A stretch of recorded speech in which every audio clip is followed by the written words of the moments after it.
Perhaps we need some outside universal threat to make us recognize this common bound. I occasionally think how quickly our differences worldwide would vanish if we were facing an alien threat from outside this world.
Good evening and welcome to Spaced Out Radio tonight. My name is Dave Scott. Thank you very much for tuning us in this Friday night with our Keith Andrews and the ET Connection. It's all about ET contact and your questions tonight. So you can start putting them in the chat room in capital letters. Keep them on topic. Remember, he is not a researcher. He doesn't know about disclosure, doesn't give a care about who the players are. It's all about people and their contact experiences. But first, let's say hello to each and every one of you, including T-Bone in the gold medal position, Tim Mothman and his goatee sharing a silver, necessary dialogue with a bronze medal tonight. Mel WD-40 is here lubing us up for tonight's show because you can't go into a show with our Keith Andrews without Keith's sideburns being lubed. So Mel is lubing up Keith's pork chops as we speak.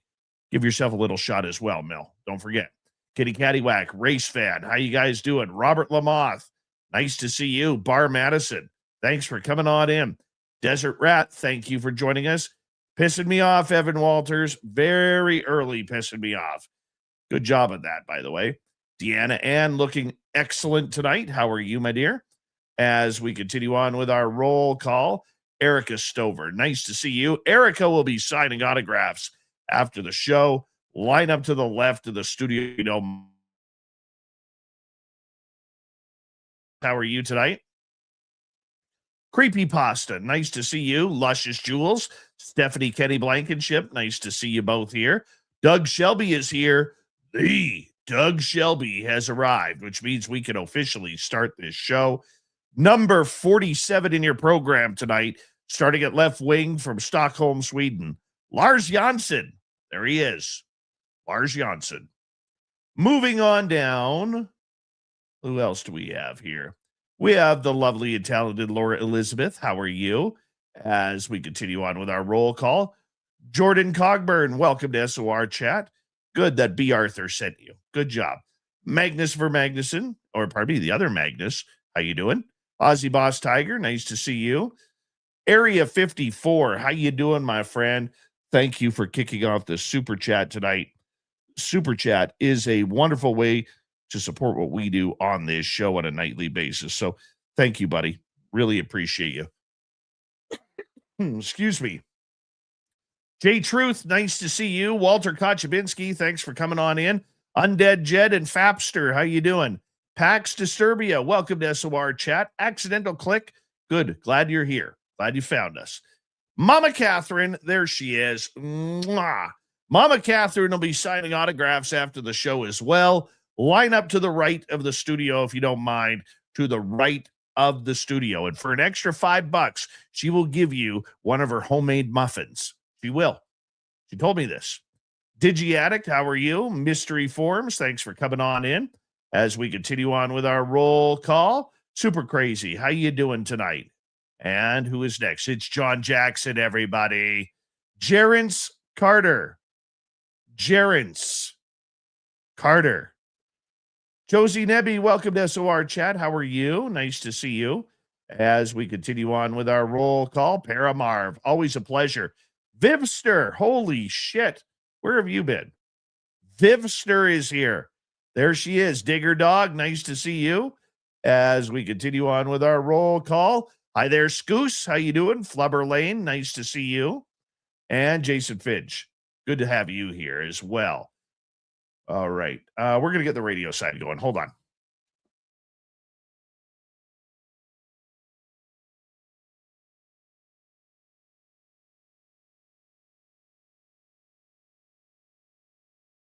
This on in as we prepare for our Keith Andrews and the ET connection. All right, sit back, relax. We are just in roll call on our YouTube side as we say hello next to, yes, I know we had a little bit of a snafu there.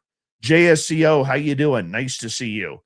And yeah, we have a major thunderstorm brewing here. So if the signal kind of gets a little wacky at times, just play it through. I know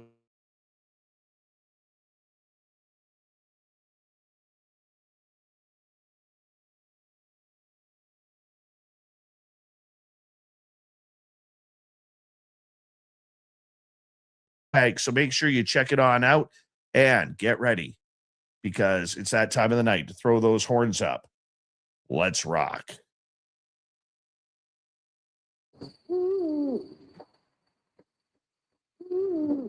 Are you ready to hear your mystic voice of the night?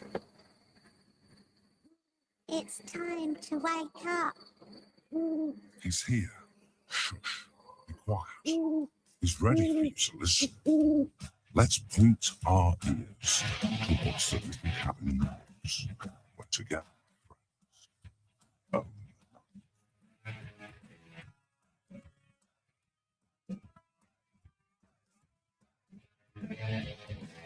It's time for Spaced Out Radio with Dave Scott.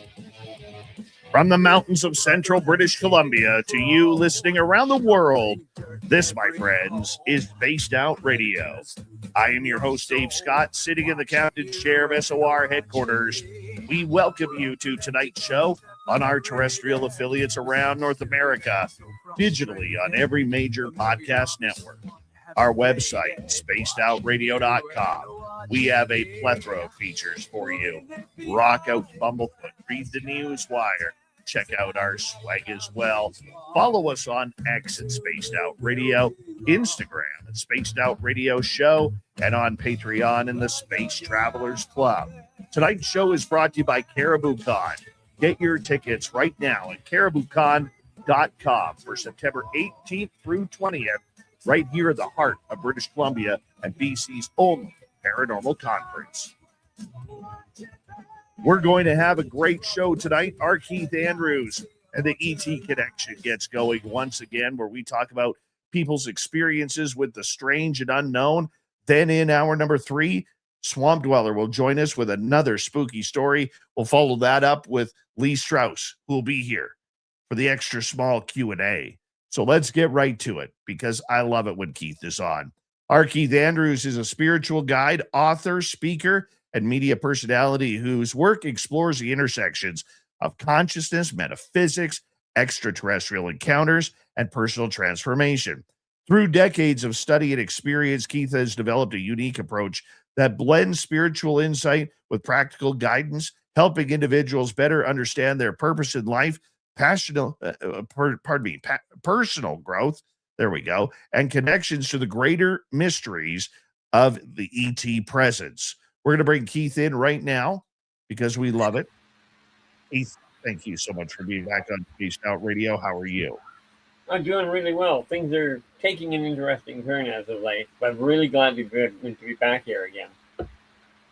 It always amazes me, you know, when I look at my calendar, it's like, there you are. There you are. Like, I can't believe sometimes how much that happens. Yeah, it's weird. I mean, I came on here a decade ago. I was thinking it was going to be just on the show and away we go. Hard to believe it's a decade later and we're still here. Right? I'm okay with that, though, Keith, because in my opinion, you're one of the good guys in this field. You really are. And, a lot of people will say, that, hey, this guy seems that far out there, but you're used to that. You've been going through that your whole life, people questioning your abilities, your knowledge of these intense subjects. Oh, heavens, yeah. I grew up an outcast amongst outcasts.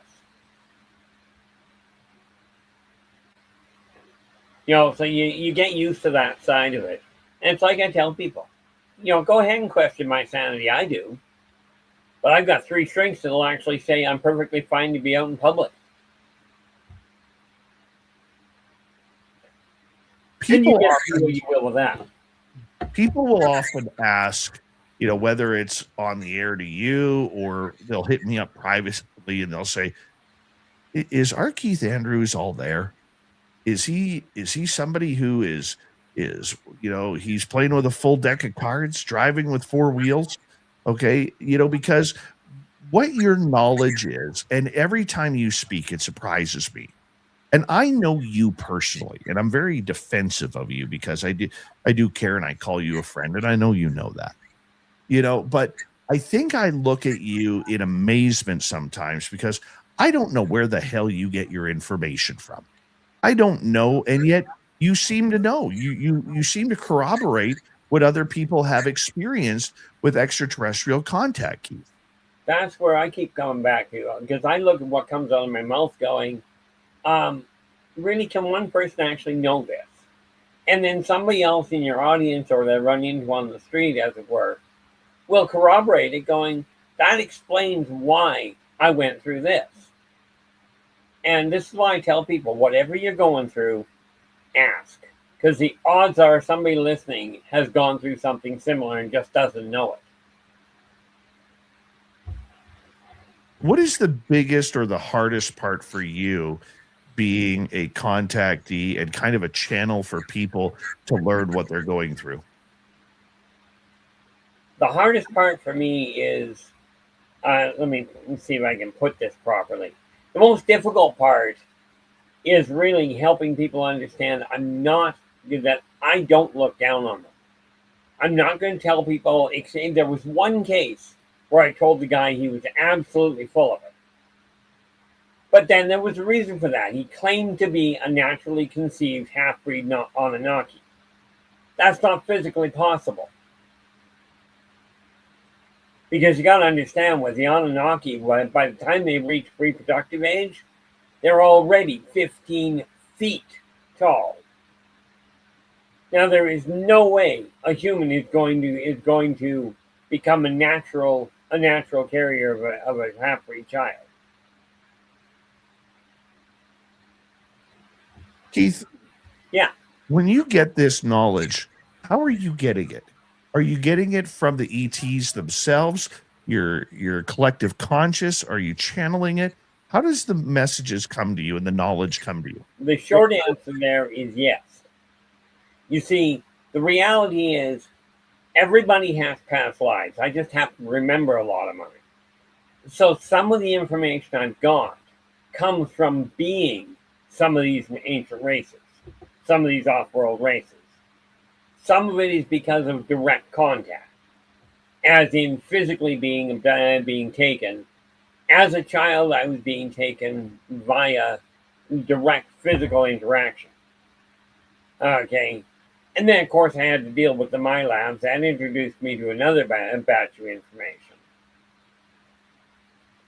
And then, of course, the fact I'm an uncontrolled telepath literally means I pick up what they're saying without necessarily being around them.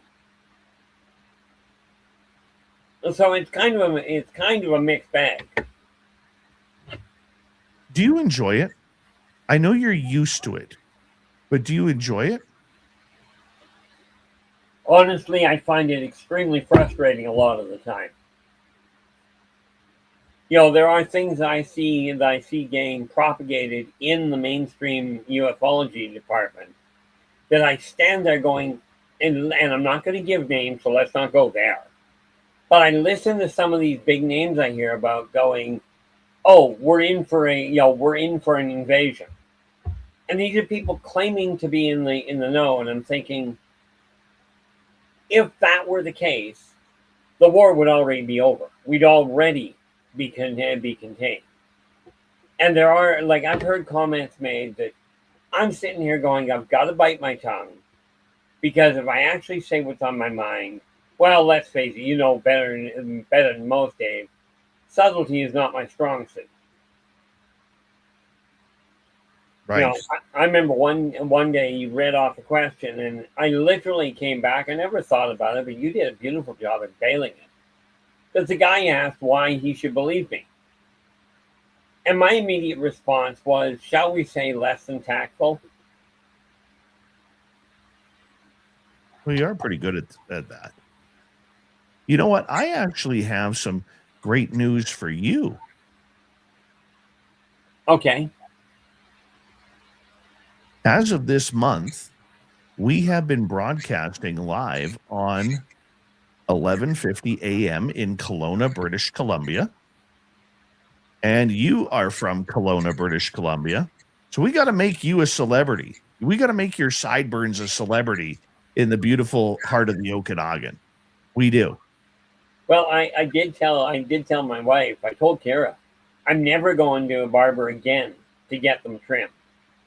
3 different barbers have removed them completely. Well, if you're listening in Kelowna, which I hope you are on 11:50 a.m. Talk Radio, and thank you for adding us to your lineup, by the way. Look for our Keith Andrews, his Alfred Einstein type hair, and his gorgeous 1970s sideburns. Stick it on out. It's always a blast. We appreciate you, man. We really do appreciate you. Keith, you know what? One of the things that I love about this topic is I can ask you anything. And I have a personal question I want to ask you, because you know I'm an experiencer. We've talked about that mostly offline. But I got to tell you, since I started sleeping a couple years ago with a CPAP machine, it puts me in a deeper sleep because I'm getting more oxygen to the brain and everything. I'm not waking up as much. I don't recall any contact now that I'm on a CPAP machine. Have the aliens stopped coming around? Or no, but the CPAP does help put you in a much more receptive state, because they flooded your system already with oxygen. Your body goes deeper, making it easier for them to do an overlay. Net result, recollection can be a bit of a pain in the neck.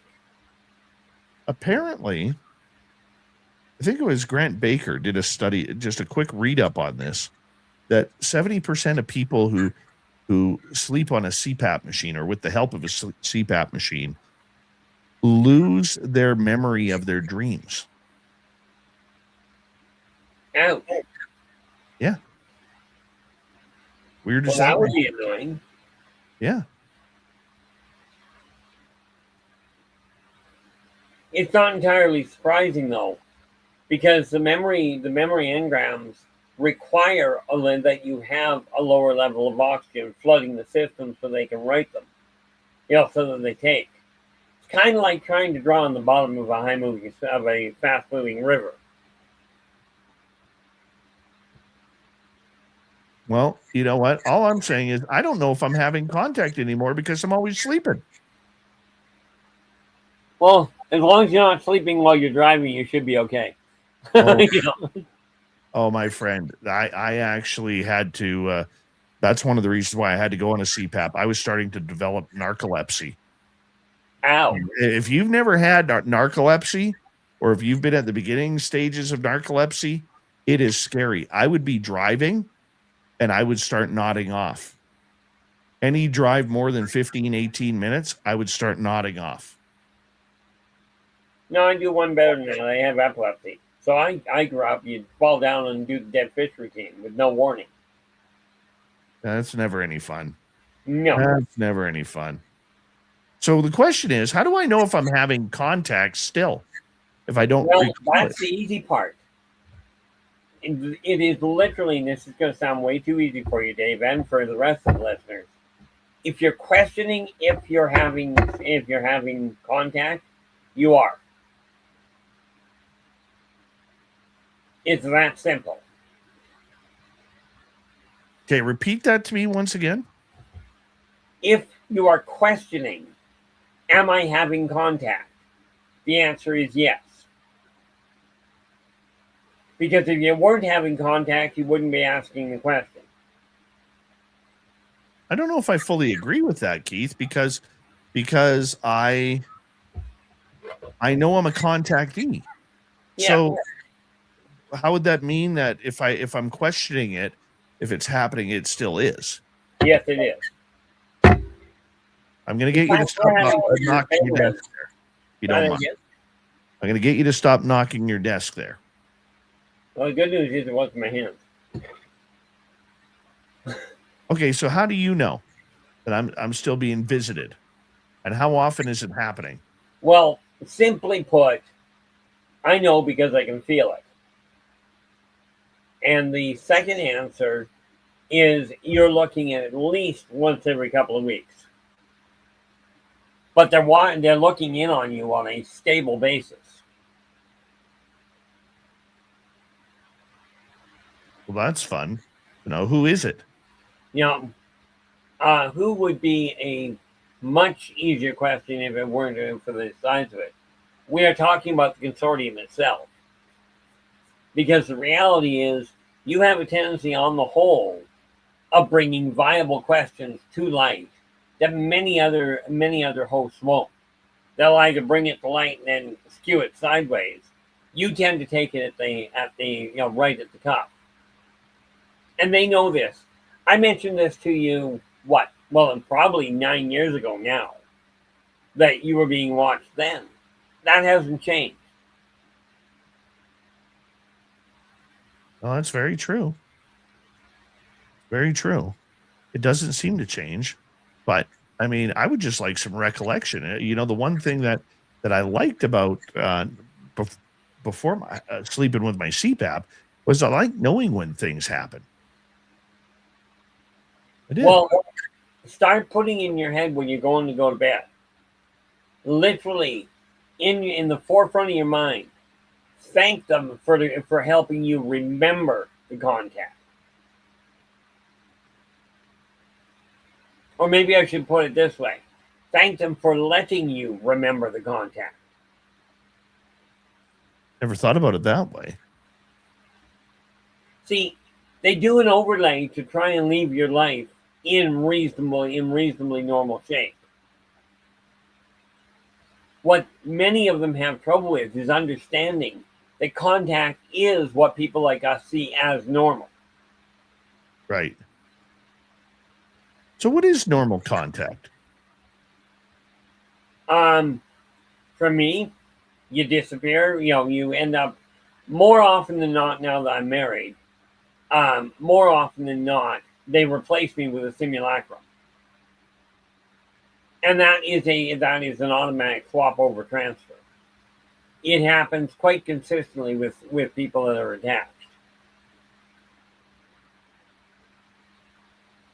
But normal contact boils down to you end up coming to with this sense that something's off kilter. Maybe you feel like you've overlooked something from the day before. So you may wake up a little bit disoriented, a little bit disconcerted, going, I know I'm missing something. And that may be all that you've got. Okay. But this is why I tell people, when you wake up in the morning, I recommend keeping a pad beside your bed. And the second you wake up, even if all you remember is that you were dreaming, or maybe all you remember is you remember a running sensation, write it down immediately upon getting up. Because that will help bring it to the forefront.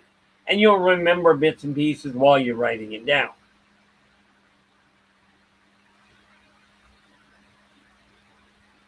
I do recall just the other day, and this was one of my signs, and maybe something happened, and I'm just actually thinking about this now. The other day, I went to bed. I could not sleep to get to bed. Finally forced myself to go to sleep at about 2:00 in the morning after the show. And then I could not wake up the next morning. Like I was so tired that I crawled out of bed I slept through my alarm by about 20 minutes. I then literally crawled into the shower, fell asleep in the shower. Guts were turning. And I literally called in sick that day. And I never call in sick at my daytime job. I'm just not a call in sick kind of guy. And I ended up sleeping all day until about 2:00. Do you have any idea what your potassium levels were like on that day in question? No. Because I'll tell you right now, you were suffering from space sickness. From what? Space sickness. Space vision? No, space sickness. Space sickness. You were off planet. Oh, cool. It plays absolute havoc with your sleeping. And if you yourself take a look at what astronauts suffer from when they've been on a spacewalk, look at the symptoms they go through and compare them to what you did. You may be, shall we say, surprised or frightened. I'm not sure which. You know? Well, I'll tell you, it made me feel I hadn't felt that in a long time. And I've had that happen before. Okay, where I've woken up in the morning and it's like I haven't slept all night. And Yeah. I might as well party and drank my butt off, even though I don't drink. But the hangover that comes along with it. That's the other weird thing is what is with people who are abducted or contacted or go for a ride or whatever way you want to put it. What's with the hangover the next day? Like it feels like you've been drinking. Well, yeah, because you're looking at the problem with being in outer space, or you're looking at high velocity aerial travel. Okay, I mean, much as these ships are very aerodynamic, humans are not used to the adjustments. I mean, we've grown up. The fastest you move is 100, 150 miles an hour for the most part, unless you're in a plane. These guys are not doing that.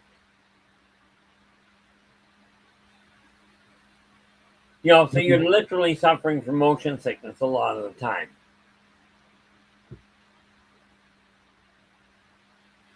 No, I'm just trying to figure it out. Keith, we have about 90 seconds before we have to go to break here at the bottom of the hour.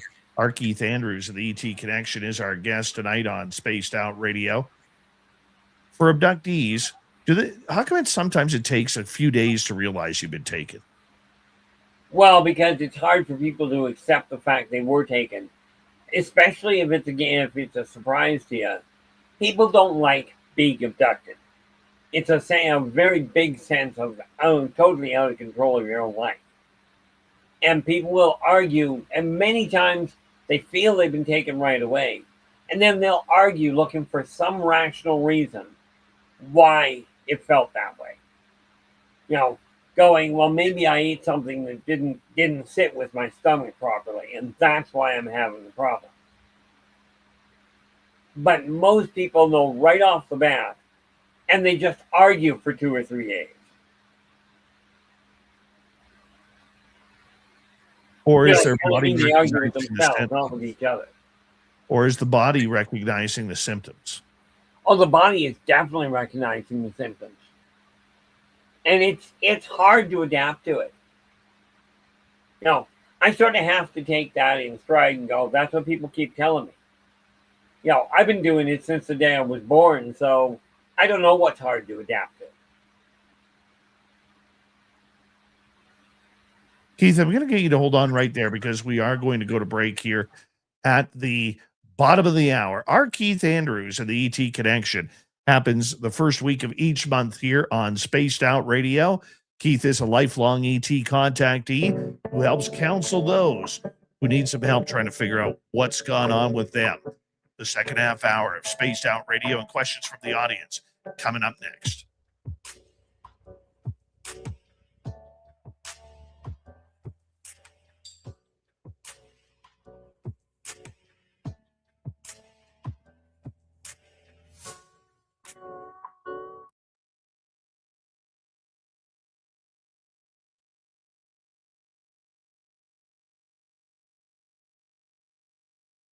All right, Keith, we're clear.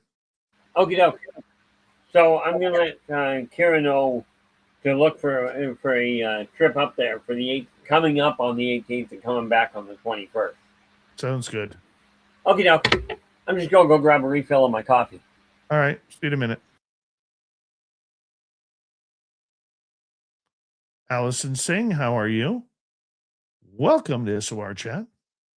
What did she say? Contact hangovers can also be caused by the energetic exchanges that occur between ourselves and other beings. I had a recent first contact event with a mantid in it. I want to hear that story. I want to hear that story.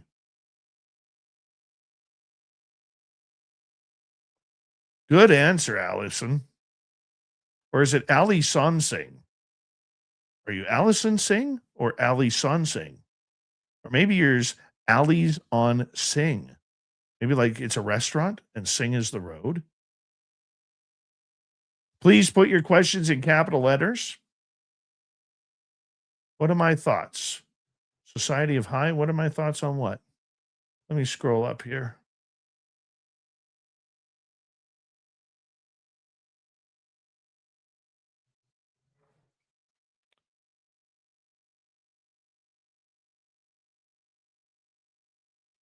So I banged my toe tonight.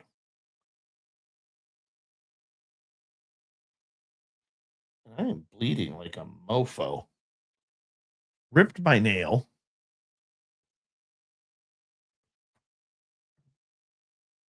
Like having to wrap up my toe. Like it will not stop bleeding. I don't think I need a stitch though.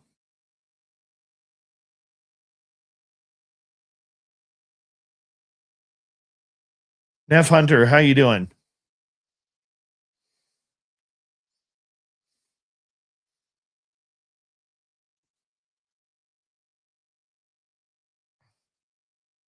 Well, maybe I did get it to stop bleeding. Just looks like hell. Oh, it's still.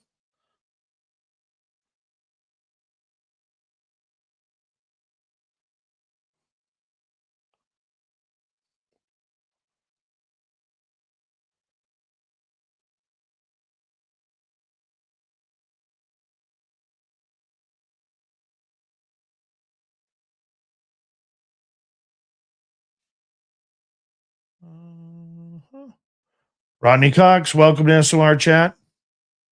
Lots of new faces in here tonight. I want to say hello to all the agents and agencies who are tuning us in tonight. We really appreciate it. Give us a call sometime. You already know the number. We'd love to hear from you. Yeah, no politics, guys. We don't do politics in here.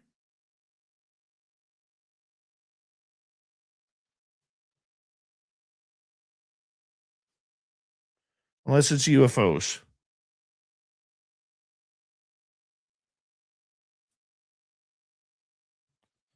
All right. I'm going to redo this.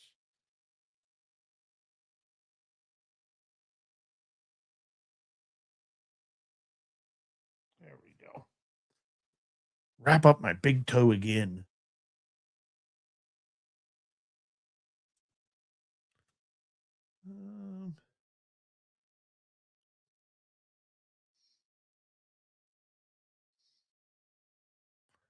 We got about 90 seconds. Okay, fire away. All right. Big thank you tonight to our super chatters, Area 54, T-Bone, and GSCO. We appreciate that. Thank you. Snow Baby, how you doing? Nice to see you.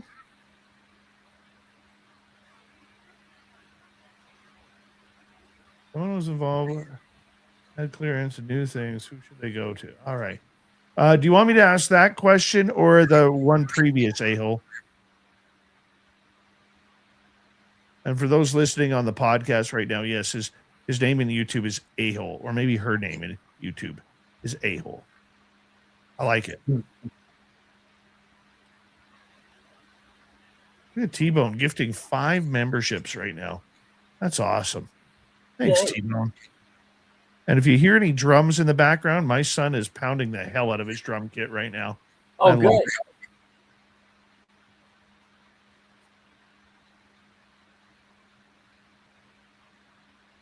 All right, Keith, we're coming back in 20 seconds.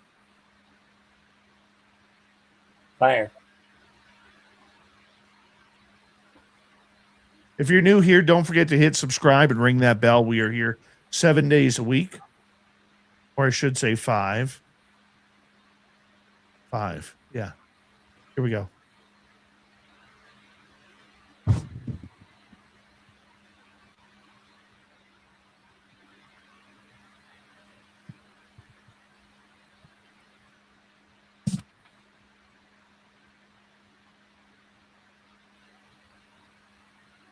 Second half hour of Spaced Out Radio is now underway. We're firing it up with our Keith Andrews of the ET Connection. My name is Dave Scott. If you're into the woo, Keith is the man for you. Hello to everyone listening in, and I want to remind you that if you've missed portions of this show or other, check out our free archives. They're on YouTube or any major podcast network. Our website, spacedoutradio.com. We have a plethora of features for you. Rock out to Bumblefoot, read the news wire, check out our swag as well. Follow us on X at Spaced Out Radio, Instagram at Spaced Out Radio Show, and on Patreon in the Space Travelers Club. Our Keith Andrews of the ET Connection continues right now. Keith, we're going to go to some audience questions. Y'all ready? Yeah, absolutely. Fire away. Paramarv is asking, any idea where Dave's friend, Alien Carl, is? Or when he might come back for a visit? Well, I did get word he's back on his home planet right now. He has a bad habit of not following protocol, not just on this planet.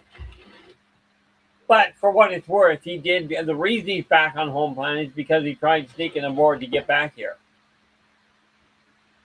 He needs to steal the ship. Yeah, Carl hasn't been around in almost 10 years, dude. It's been something like that. But then, I mean, you got to realize it's a fair piece of distance from here to there. Yeah. I get that. Yeah, it's funny that Paramar brings that up. So here's the story about Carl, if you're new. Okay, because some people might be listening in and saying, who the heck is Carl? On April 20th, 2015, and yes, I know, 420, Dave must be high. Dave doesn't do the hippie lettuce. I was broadcasting my show, and I had a gentleman on who was talking Buddha. And in my makeshift studio in my old house, I had turned a front room bedroom into a little mini studio. And in that little mini studio, it was so basic. I had like a Blue Yeti microphone and a laptop that plugged in. We were on Blog Talk Radio. And that room was right beside my front door. Now, I have always had one of those houses where people can come over at any time. I don't care. I don't care what time it is. If you want to come over for coffee at 11 o'clock, come on over. If you want to come over at 12 o'clock at night, I don't care. Let's have a visit. Because something must be on your mind that you need to talk. But what was weird is I had literally, for the third night in a row, forgotten to turn my outside lights on. And I always have my outside lights on. And I barely knew Keith. I'd only interviewed Keith, I think, once or twice at this moment in time. And I'm sitting there in front of my computer. And all of a sudden, to the left, where the window is, which is a couple feet away, I see something move outside.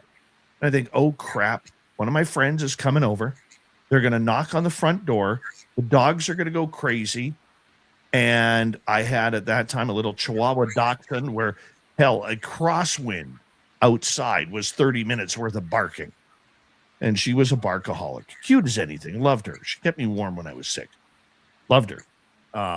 But she's no longer with us. She's in puppy heaven. But nonetheless, waited a couple minutes. Nobody had knocked on my door. So I went to put my microphone on mute when my guest was speaking, and I turned my chair and look out the window to see who is there.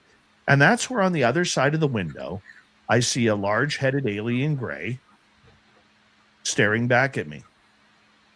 Now, at that point, nobody really knew I had the radio show. I'd only been doing it for about 6 months, and nobody knew. And even my friends had forgotten that I was doing it. But there was this alien gray. So I did what any man would do. I screamed like a schoolgirl and then fell back in my chair. I then jumped back up to see where this person, place, or thing was going. And he disappeared. He disappeared. I would have seen him run past my garage. I would have seen him run across my lawn. He was gone. But I will never forget the look of Carl, man, at my window that day. And I called Keith right after the show at about midnight. I said, Keith, how you doing? And he goes, I have this uncanny ability that if I need something with Keith late at night, I always seem to catch him when he's just woken up. Right, Keith? Well, I sleep at odd times. Absolutely. So I called up Keith and I'm like, you're not going to believe what happened. Keith has never seen my house, never been to my house, does not know where I live. And he's like, hey, do you live in a subdivision with really tight houses and there's a little knoll going down in between you and your neighbor? And he goes, if you're facing your house, it's the neighbor on the left. And I'm like, yes. Yeah. He goes, that's where his craft was parked. I'm like, oh my God, like, how did you even know that?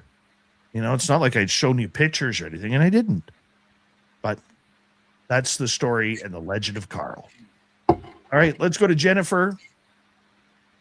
Can you get space sickness from astral projection during sleep? I've never heard of it done. This doesn't mean it can't. Astral projection, you can come in disoriented, but you won't have the same illness.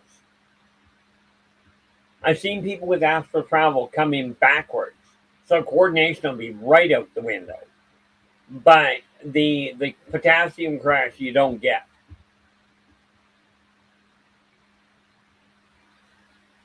Okay. What about during remote viewing? No, unless you're looking through a kaleidoscope.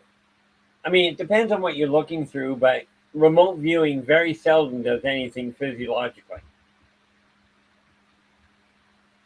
It's technically possible, but the reality is the odds are extremely remote. All right, let's move on to another one. Let's go to Magnus. Would abductees have stomach issues? Only some. You know, unfortunately, you're talking about a wide array of abduction experiences. You know, depends on what's going on. If they've been taken to a place that is dramatically different, gravitationally speaking, it can certainly cause a problem. Or, as with some, if you've been invited to, shall we say, share a meal, this can cause all kinds of stomach problems.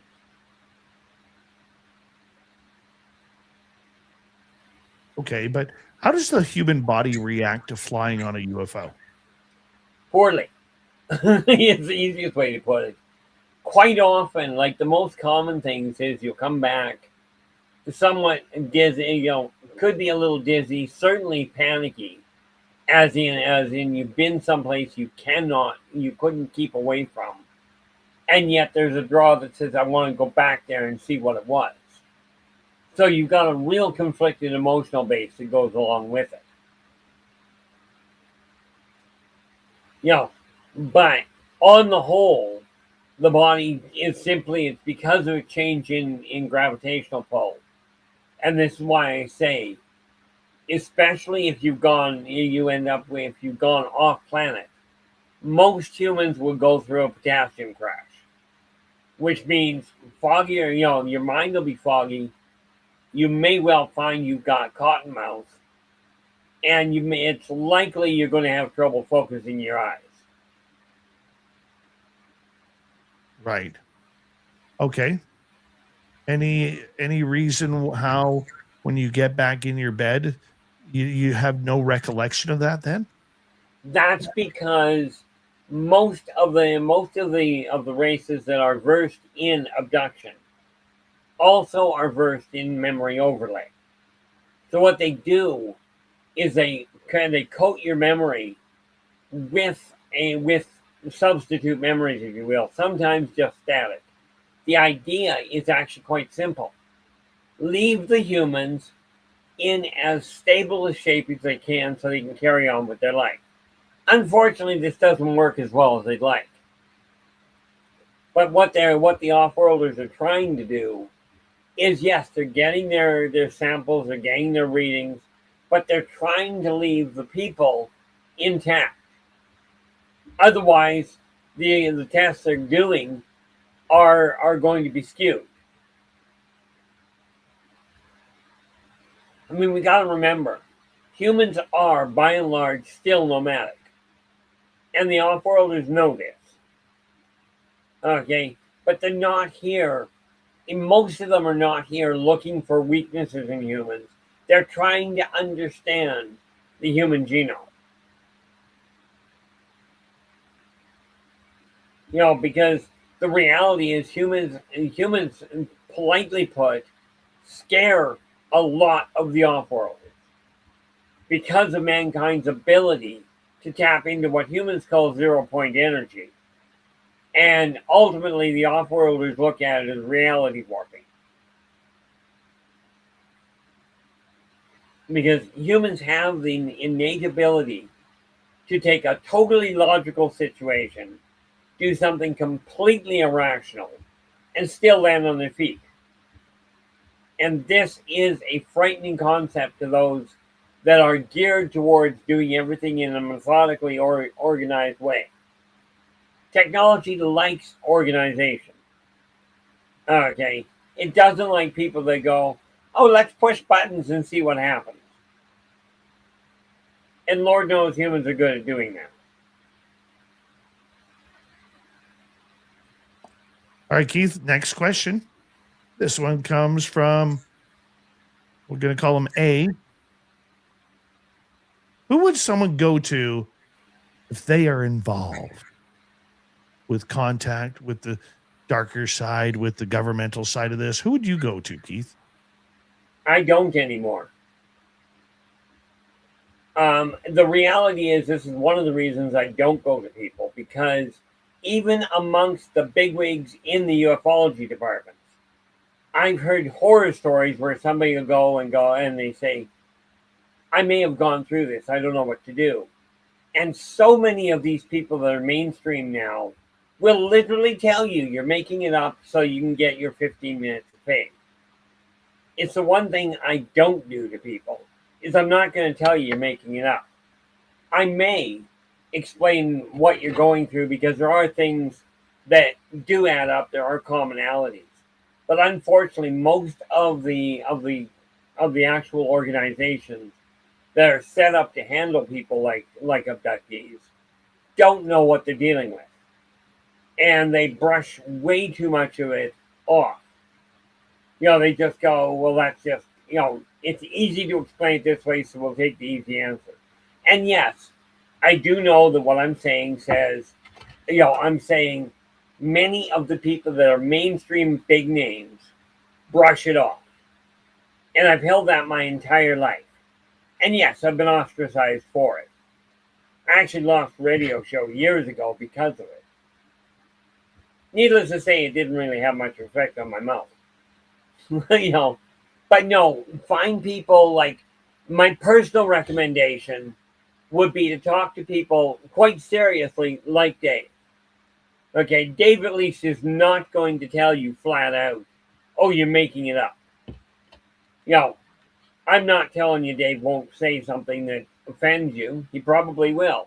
Lord knows I probably will. But find people that you've got that you know that will take you as is and help you deal with the oddities. Because I'll tell you, very few people go, gee, I really want to have that experience again. I want to be feeling like I'm totally out of control. This is not something that people on the whole like. Our Keith Andrews of the ET Connection. Follow-up question to this one. If someone's involved, say had clearance and knew things, who should they go to? Well, understanding the side effects, okay, if they had the clearance and they knew things, my personal opinion, and I'll tell you right now, it can end in a very bad fashion. I'd go public. The unfortunate part is that probably ends up with people being removed from circulation.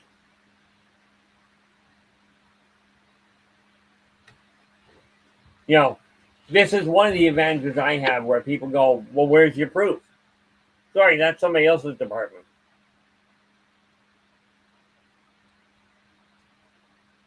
But I've known of people that were involved and came forward, and all of a sudden they were gone. The group called Opus is a great group led by former guest on this show, Les Velez. We love Les. You actually met Les in Reno at our fan party a couple years ago. But yeah, Opus is a great group to go to as well. So let's go to another question here. This one will be from T-Bone. Keith, how many types of grays are you up to? I've got 15 undocumented. What do they look like? Tell us about the 15. Well, like humans, they're all basically the same shape. Okay, but some have squared off heads. Some are the inverted triangles you used to. You know, you've got some that are oval. There's one group that is really off kilter because on top of having their head sideways, they also have webbed feet and hands, but they're swamp dwellers. Not related, as far as I'm aware, to the one that you've got. Okay. You know, they all almost invariably have oversized eyes, but that's because of the fact they live on a very dim world. You know, there are many different colors, everything from literally black all the way to white. You've even got camouflage. Okay. You know, ones that are mottled. They have a mottled gray, green, and black. Makes it beautiful for traveling around in the woods. Thing you got to remember about their homeworld, though, the plants are as deadly as the animals are, sometimes more so. But most of them have only 3 fingers. Okay, 3 fingers and 1 thumb. There are a few races that have 2, and that only have the 3 digits at all. You know, but there's 2 distinct differences. And if you ever saw the original Close Encounters of the Third Kind, okay, you'll notice there was the 3-foot guys, and then there was that one guy in the back that was close to 5 feet. And the spindly arms. Yes. Those taller ones are your controllers. Those are the thinkers that dish out responsibilities and tasks, if you will. The little guys are the ones that do all the work.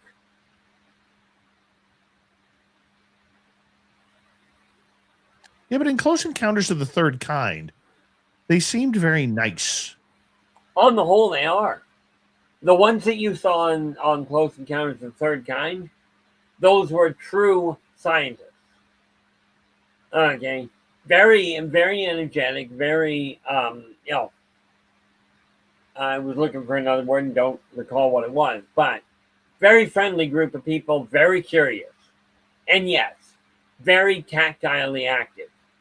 In other words, they want to feel the skin. They want to feel what your clothing is made of. That's how they operate. But you got to be careful of the young ones because they'll try and chew the hem of your legs off, of your pant legs off, because they also want to know what it tastes like. But then they're just like kids. The thing with the grays, okay, with the reticulans, is they're hatched in eggs. And no, they are not clones. They are not robots. They are not photocopies. This is a fully functional species. Yes, they do have androids. They've built them.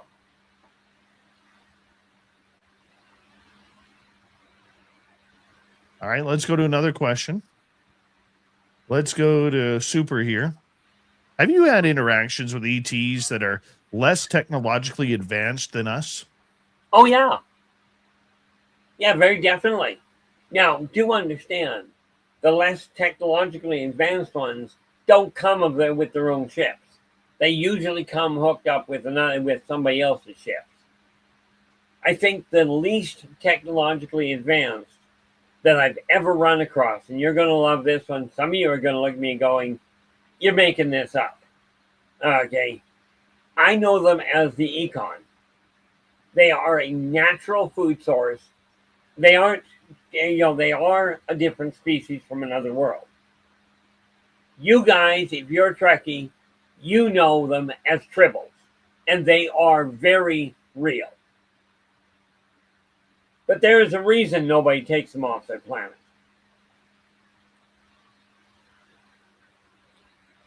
Well, I mean, not everybody is as fun as a boring alien. You know what I'm saying? Well, yeah, but unfortunately, the Econ have been dropped off on planets and wiped them out. Because unfortunately, they're an eating machine. And it's just like dropping an unchecked virus, if you will, into an area. It will wipe the area out.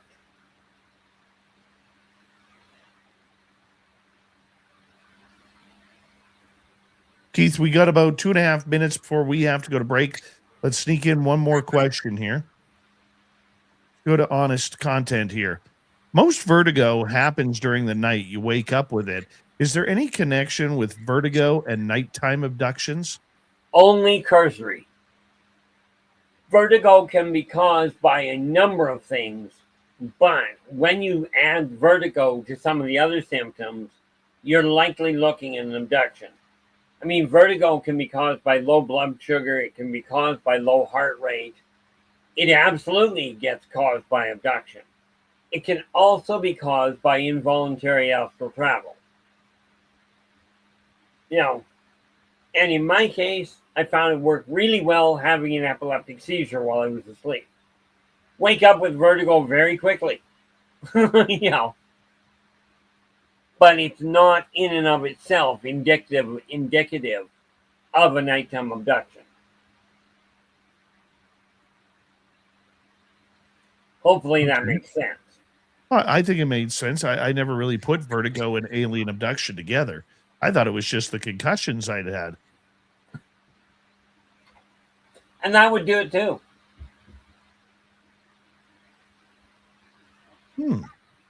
Learn something new every day with our Keith Andrews. Let's see if we can sneak one more in here. You guys really think that the people in these programs are evil? Wait a minute, try that again. The people in the government programs, the agency programs, are they evil towards this subject, Keith? No. Misguided, yes. Evil, no. Most of them get into it for the same reason. They're curious. Unfortunately, they get misguided very quickly, and there is a reason to keep a lot of this quiet. There really is. Okay? It's one thing to believe in aliens. It's another to see them face to face. And I'll tell you, you can be as strong and as macho or as self-controlled as you'd like. You put you next to somebody that's got 7 limbs, it's going to throw you for a loop. Yes, it will. Yes, it will. Or 3 legs. Or 3 legs. We'll get into that one. Nicole wants to know all about that one in the next segment of the show. three-legged aliens? Oh, the Vulcan. I knew you would have an answer for that because you're our Keith Andrews, man. Do me a favor quickly here before we go to break. Tell everybody where they can find your YouTube channel. Look for R. Keith Andrews on YouTube. Okay. And that's the easiest way to find it. Or if you go to buy me a coffee at Inner Voice, well, buy me a coffee /Inner Voice J. You'll find all the books. You'll find out how to get a hold of it. Our Keith Andrews of the ET Connection continues on Spaced Out Radio right after this. We'll be right back with hour 2. This is Spaced Out Radio with host Dave Scott.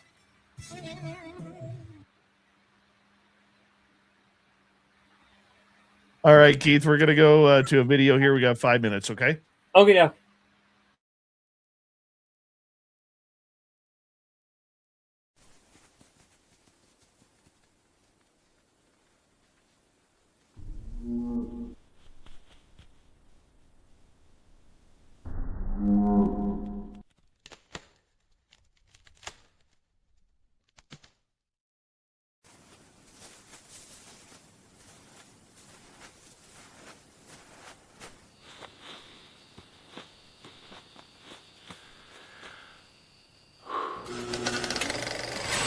Our merch is Bigfoot approved.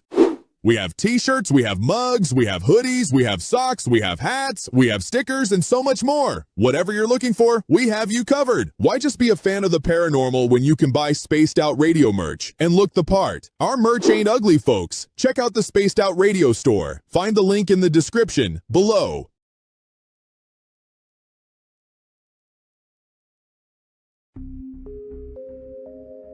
Lurking within the forested region of the 108-mile ranch, where the worlds of the normal and paranormal collide. CaribouCon is waiting for you, bringing together a panel of renowned experts in the paranormal, cryptid research, and UFO phenomena fields. Get ready for a spine-tingling weekend in the heart of British Columbia. Enjoy fascinating discussions, presentations, tours of local haunted areas, and skywatching. Learn from investigators, authors, and enthusiasts who explore everything from ghost hunting techniques to sightings of Sasquatch and beyond. Whether you're a seasoned paranormal researcher or just love a good spooky story, this is your chance to connect with fellow enthusiasts in one of BC's most mysterious areas. Tickets are on sale now. Grab yours before they're gone. Visit cariboucon.com for details, tickets, and updates. Are you ready to dive into the weird and wonderful world of cryptids, cartoons, and chaos? Meet Dirty Filth, Spaced Out Radio's resident cartoonist and master of the mysterious. Every Saturday at 2 p.m. Pacific, join him live on the Spaced Out Radio YouTube channel for Cryptid Cartoons with Dirty Filth, a hilarious hour where he sketches bizarre beasts, shares mind-bending stories, and battles his mischievous cats. Whether you're a UFO enthusiast, paranormal fan, or just love quirky art, Dirty Filth filters the universe through his unique lens, creating cartoons that capture the strange, dark, and supernatural. Follow Dirty Filth on X at Filth1 or Facebook at Dear Filth for more filthy fun. Find his link in the description below.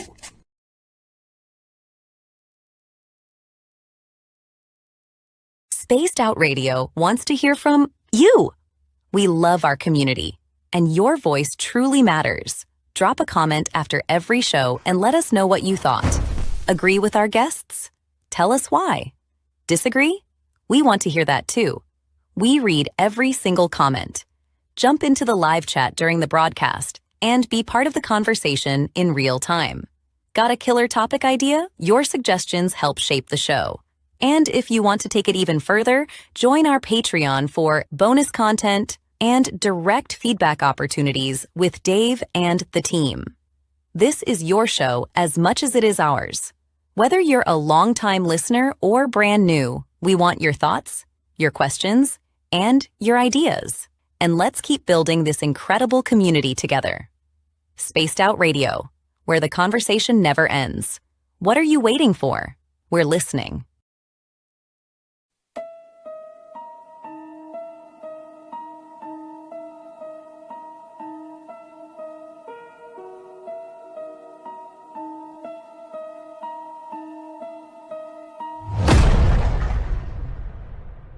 With 5 explorable Gold Rush-era buildings said to be home to spirits of a time forgotten, the 108-mile heritage site in the heart of BC's Caribou region offers a unique opportunity for thrill seekers and history buffs.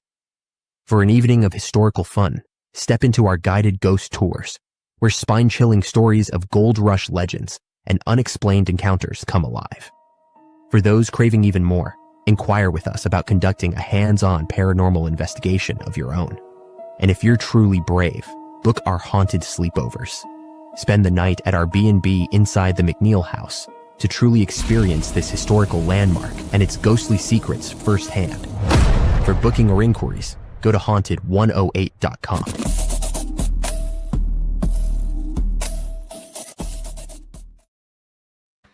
All right, here we are. Our Keith Andrews, the ET Connection, continuing in about 40 seconds. Thank you to Area 54, T-Bone and JSCO. And T-Bone, thank you for gifting 5 memberships tonight. I greatly appreciate you. Questions for another hour here, guys. So if you have questions, put them in capital letters in the chat room. I will get them to Keith, and we will go from there. Yeah, that's what we do. What we do. Well, I got to prepare for clam here. All right. Here we go, everybody.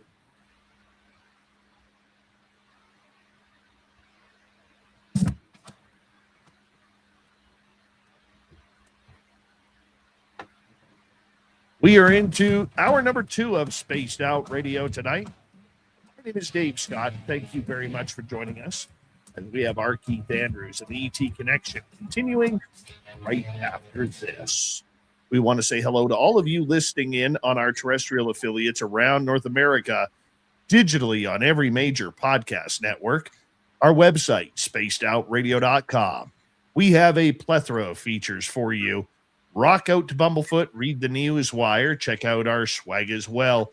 You can follow us on X at Spaced Out Radio, Instagram at Spaced Out Radio Show, and on Patreon in the Space Travelers Club. The Desert Clam has set the password for tonight in the SOR Space Travelers Club. Go baboosh. Go baboosh is your password. Use it wisely, Space Travelers, as the Clam says the password each and every night right here on Spaced Out Radio. Let's talk to our Keith Andrews of the ET Connection as Keith comes in each and every month to discuss all things extraterrestrial, from contact, alien species, and everything in between. Keith, thank you so much for being here. Well, thanks so much for having me, and really thanks to the audience. You know, all right, they're what make this real. We're going to kick things off with T-Bone here. Hearing about the cape-wearing, glowing-eyed beings in the woods. Sasquatch or something else, Keith? Sasquatch don't wear capes. So yeah, definitely something else. You're probably looking at the I usually used to call them the Watchers, and that's what they do. They just simply watch. But there's Inem. And they literally look like they are just a black cloak with red eyes. But they are just observers. And what are they observing and why? The what is literally everything going on. The why is because they're reporting back to the consortium about the xenosocioeconomic evolution of Earth. And yeah, I know that sounded like Swahili, but ultimately they are reporting how civilization is evolving and what individuals are doing to either help or hinder it. So they are simply, and you got to remember, these guys, not only do they watch with their eyes, but they also watch with their higher senses. Meaning, yes, they are tapping in and listening to what you're thinking. They are not affecting what you're thinking. They are not mind controllers. All right, let's move on. Let's go to Grandizer. Art Keith Andrews, with all of your years of research and experiences, was there ever a group or company that seen you as credible and a source to be trusted, similar to MUFON, or did one never exist? I have, much as I've told people, come forward and if you want to talk to me, be my guest. I have yet to have any major group contact me. I was in contact with MUFON down in Texas for a while, and they turned to me a fair chunk. But whether they saw me as credible or whether they saw me as a curiosity, I honestly can't tell you.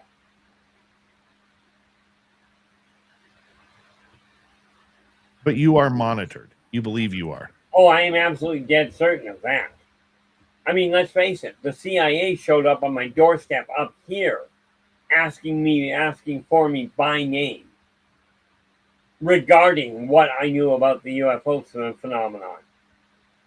When did that happen, and tell that story? It's been a while since you said that. I would love to tell you when it happened. It was before I met you, so probably 15 years back now. But time and I don't get along at the best of times. But this woman, she shows up, and she was adamant that she was not connected with any government.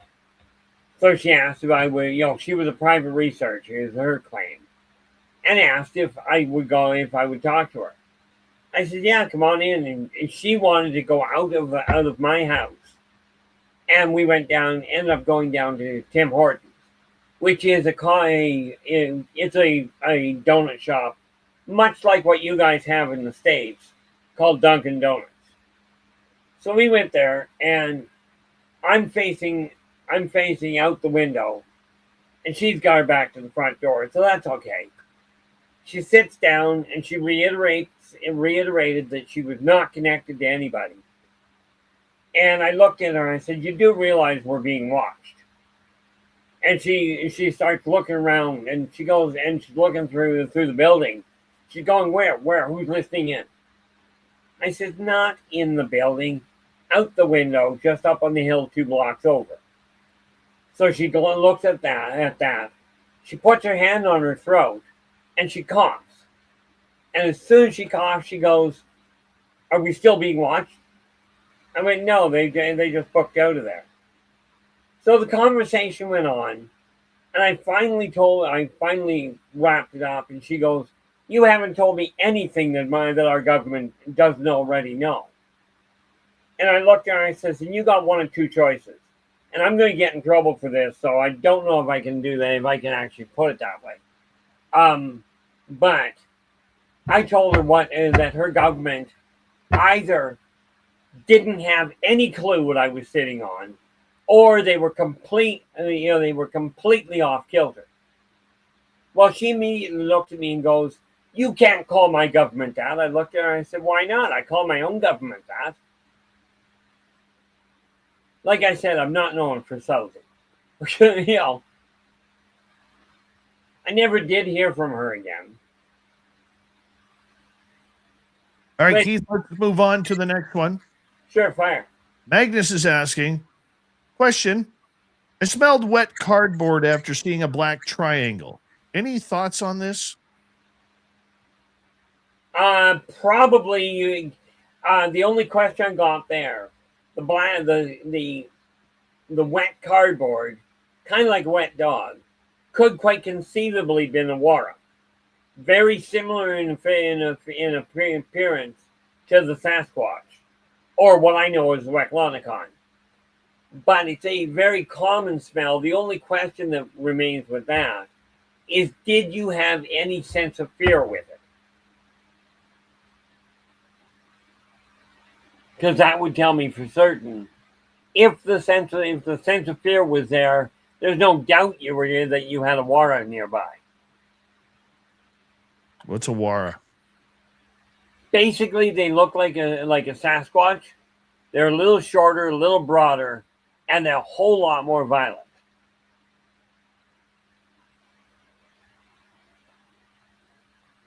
You know, it's very easy to mistake them. The Wara tend to walk more on all fours than like the Sasquatch walking on two legs. The Wara walk a lot more like an ape.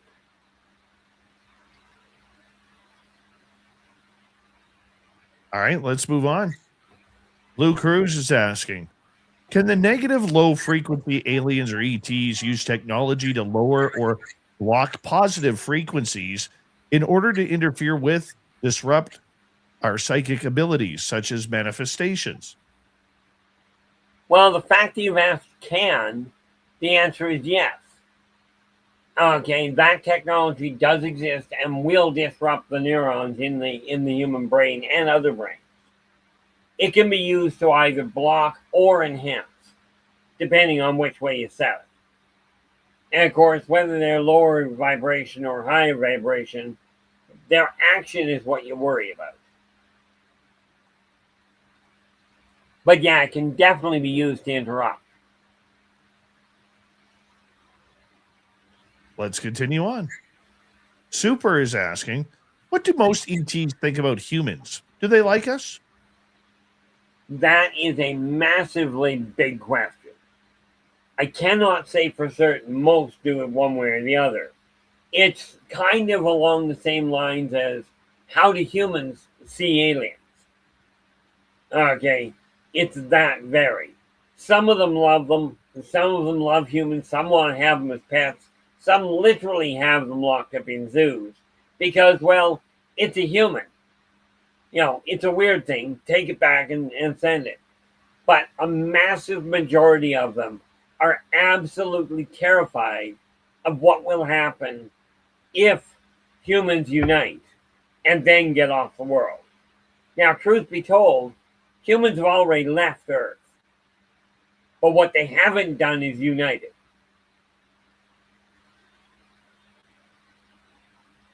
And that's where the biggest fear is. Because the reality is that off-worlders see humans as one of these races that has the potential to completely rewrite reality if they learn how to get out of their own way. So there's a lot of them going, well, can't we just wipe their minds so they don't remember what's going on, so they don't get that jump? It's been tried. It doesn't work that well. Somebody comes up with the jump. See, I already know that somebody on Earth already has built the starting point of a matter relocator. One that actually works. And you'll love the range on it. It's called Interstellar. But they haven't got it worked out yet altogether. But they've got the starting point. All right, Keith, let's move on here. Our Keith Andrews of the ET Connection on Spaced Out Radio. T-Bone is asking, Keith, what do you think of the so-called pastors' meetings? So what's apparently happened here is allegedly there have been intelligence agents meeting with certain pastors across the United States for warning them about ET disclosure and to be prepared for it. What do you think about that? How do I put that politely, Dave? My first question is, do they want a shovel or is a backhoe more appropriate? 15, 20 years ago, 62% of the United States populace believed that ETs were already here. Your disclosure has already happened. Pastors cannot afford, like if you go mainstream religion, they cannot afford to have ETs all of a sudden become a real thing. Neither can technology. You know, the big wigs. That kind of disclosure would completely disrupt society. But the fact is, it's already happened. So it's amazing how many people seem to want to be at the head of the disclosure. I'm going to have my hand in making it happen. That would have been great 150 years ago. But it's already occurred.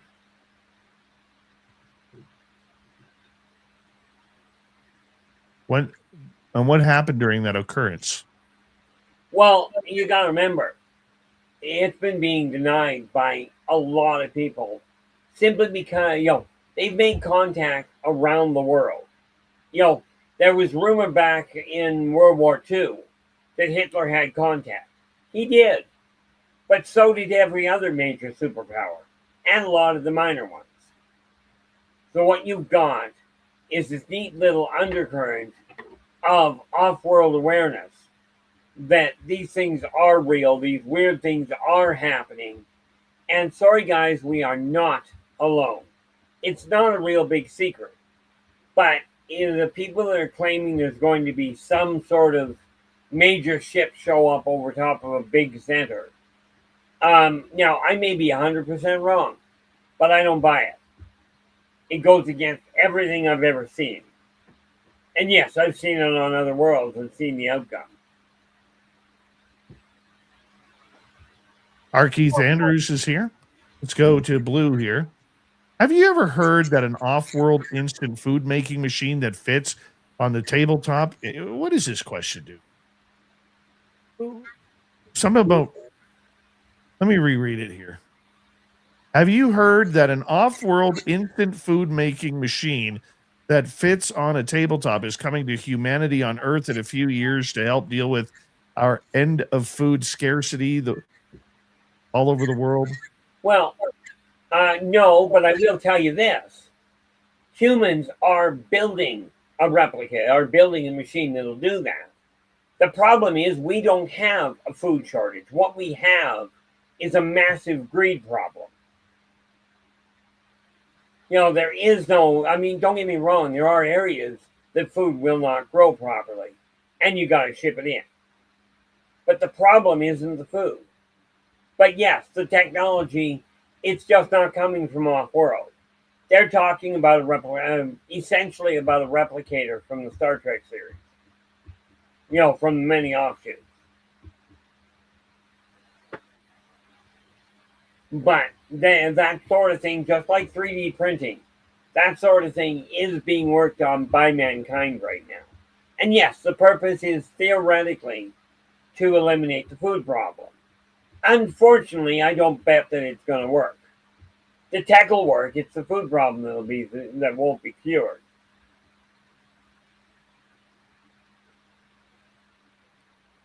All right, let's go on to another question here with R. Keith Andrews. Super Crazy is asking, are there any advanced ETs that would literally cook and eat humans for dinner? You want a list? The short answer is yeah. And not all of them bother with the idea of cooking.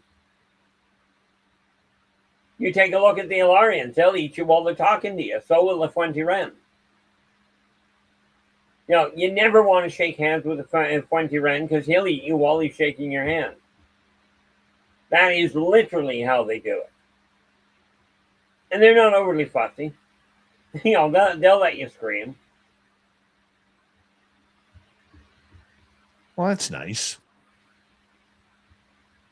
I had a different word for it, but we'll go with nice.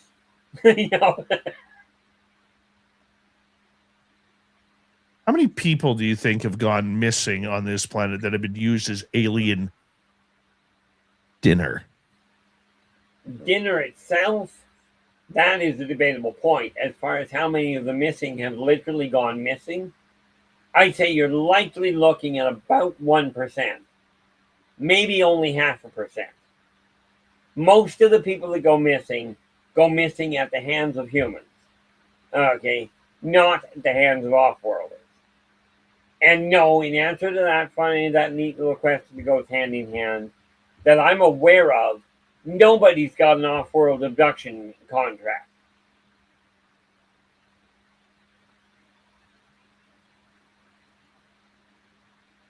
Okay. Moving on. Let us go next to Nicole. Where do the three-legged alien species live? On Vulcan. Literally, it is inside our sun's photosphere. Okay, it's closer to the sun than Mercury. They live there. They are a crystalline race. They have 3 arms and 3 legs. And no, yes, they are. We pronounce it Vulcan. Okay, but they are not little green-blooded hobgoblins, as Star Trek refers to them. They are a crystalline elemental race.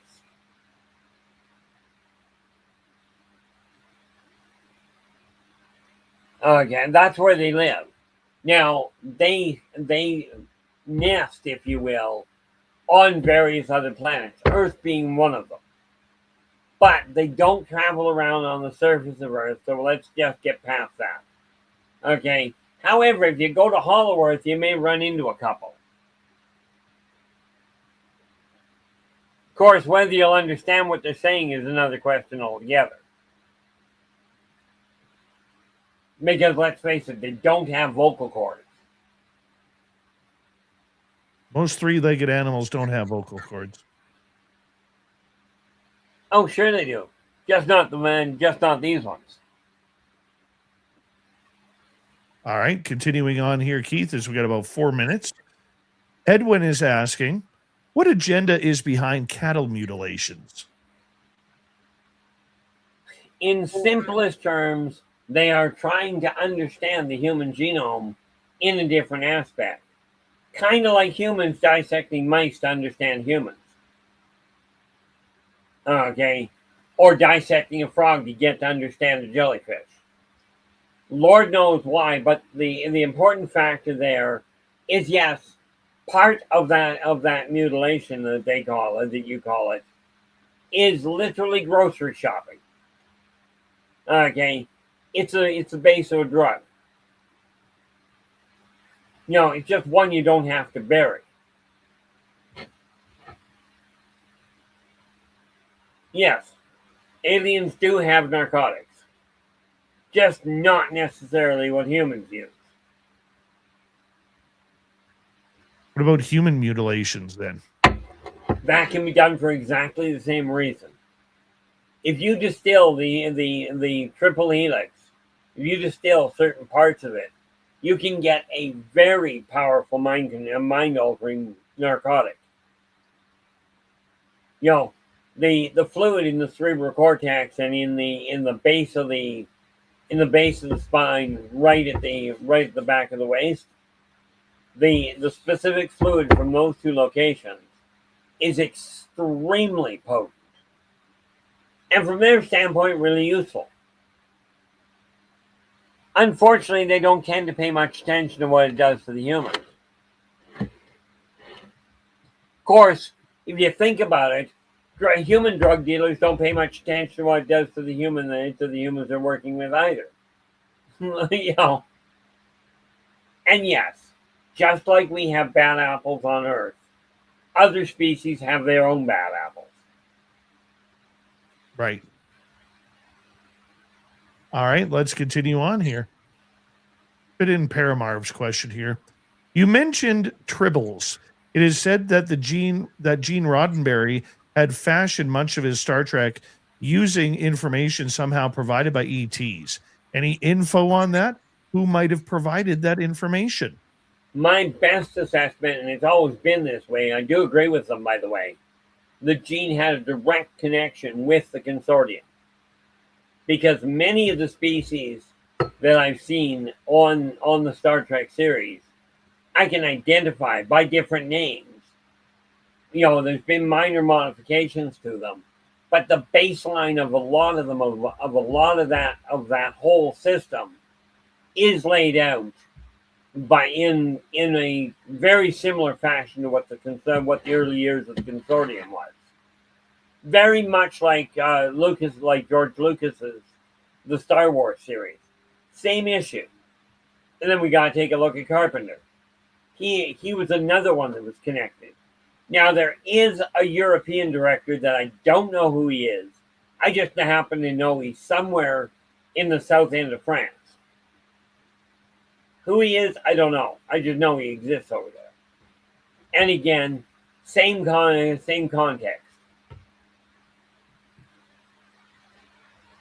I like it. I like it, Keith. You're doing well here, man. You're doing well. Our Keith Andrews of the ET Connection. continues on Spaced Out Radio. We got Keith until the top of the hour. We're going to continue with audience questions because, well, Keith is pretty damn good at answering what we need to hear about extraterrestrials, ET contact, and whether or not you've got aliens. Do you think you got aliens? You got some aliens? Maybe they're hiding in the closet, just outside the window, maybe under the bed, maybe behind the shower curtain. You always got to check those places before you go to bed. This is Spaced Out Radio. Second half is next.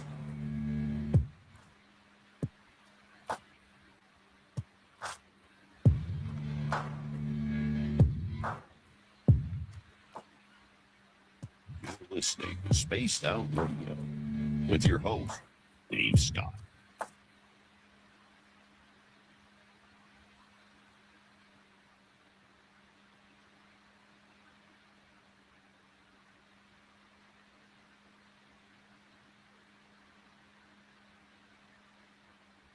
All right, Keith, we're clear. Okie doke.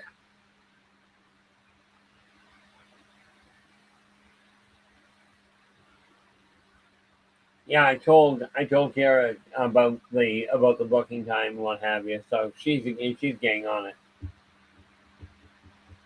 Rock and roll. Australian Cryptozoology Tribe, welcome to SOR chat. Thank you. David McCoy, how you doing?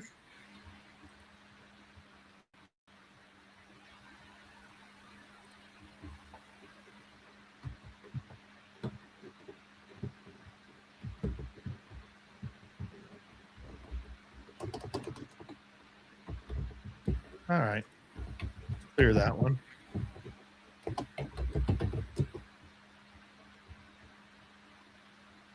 Keith, we need a close-up of them sideburns. Well, there's only so close I can get. I know. Just kind of turn your head to the left a little bit. Look at those. Look at those. Beautiful. Absolutely beautiful. If you like our Keith Andrews sideburns, make sure you give us a thumbs up because it helps with our algorithms.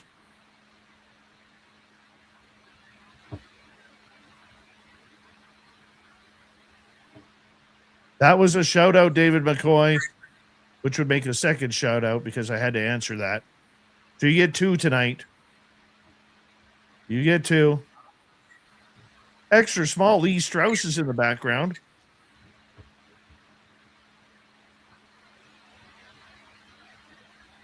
That's still not old to me, Lee.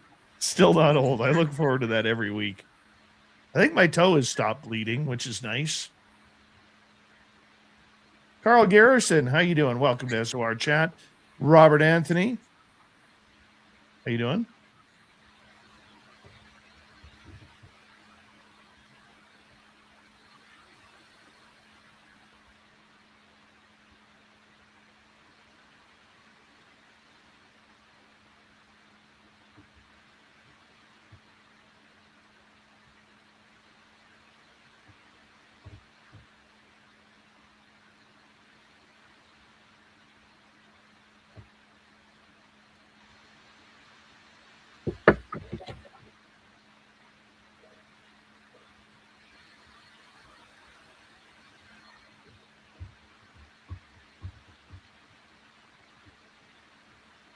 I see you, Lee. I see you.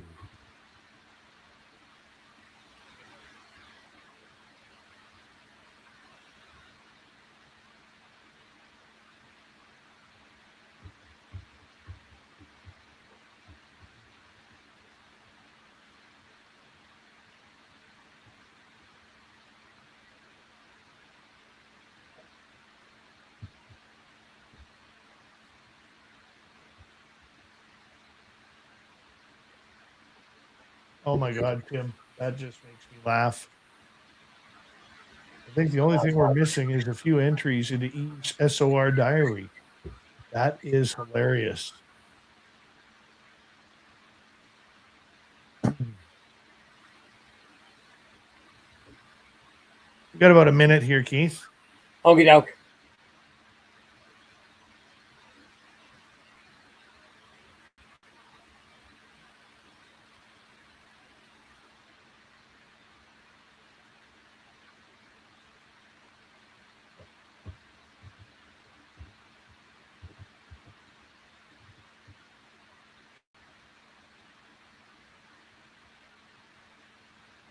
If I'm quiet, it's because I'm just reading the chat room here. Yeah, that's basically what I've been doing. It's intriguing. I don't know how you track it. Like, you've got several streams that you track. I have trouble tracking one. I only have 2 screens. Oh, okay. I thought you had more. I used to have 3, but 3 and 4 are back here. I don't have to watch those.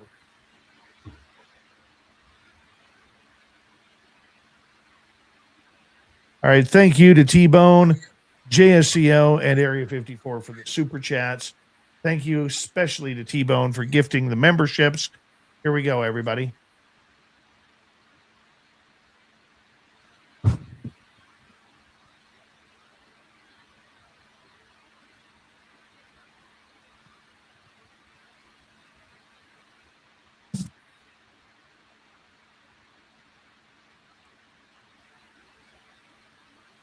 Second half of Spaced Out Radio is now underway. My name is Dave Scott. The ET Connection with our Keith Andrews. Continuing right now. And Keith, we're going to continue with some audience questions because they are brilliant. We got a bunch of them here for you. Fire away. We're going to start off with Jules here. Are there any contactees that have been told that they are here as watchers, like living history repositories, for when teaching becomes necessary? Did you say, are there people that are told that's what they're doing? Yes. Absolutely. There have been people in positions, in reasonable positions of power, that have literally been told, take this message to your public and tell them to straighten this mess out. You know, because of what they see coming down the pike. It's not based on premonition, it's based on evolutionary redundancies. Humans are doing the same thing that so many species have done in the past. Okay. And they're just, and some of the, if you will, humanitarian type ones will tell people, look, you gotta knock this off. You know, the behavior right now is not going to end well. You know, Mars is a prime example of what happens when a conflict gets out of hand.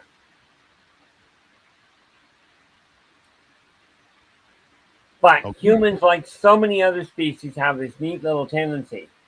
Oh, it won't happen to us. I believe the term is famous last words.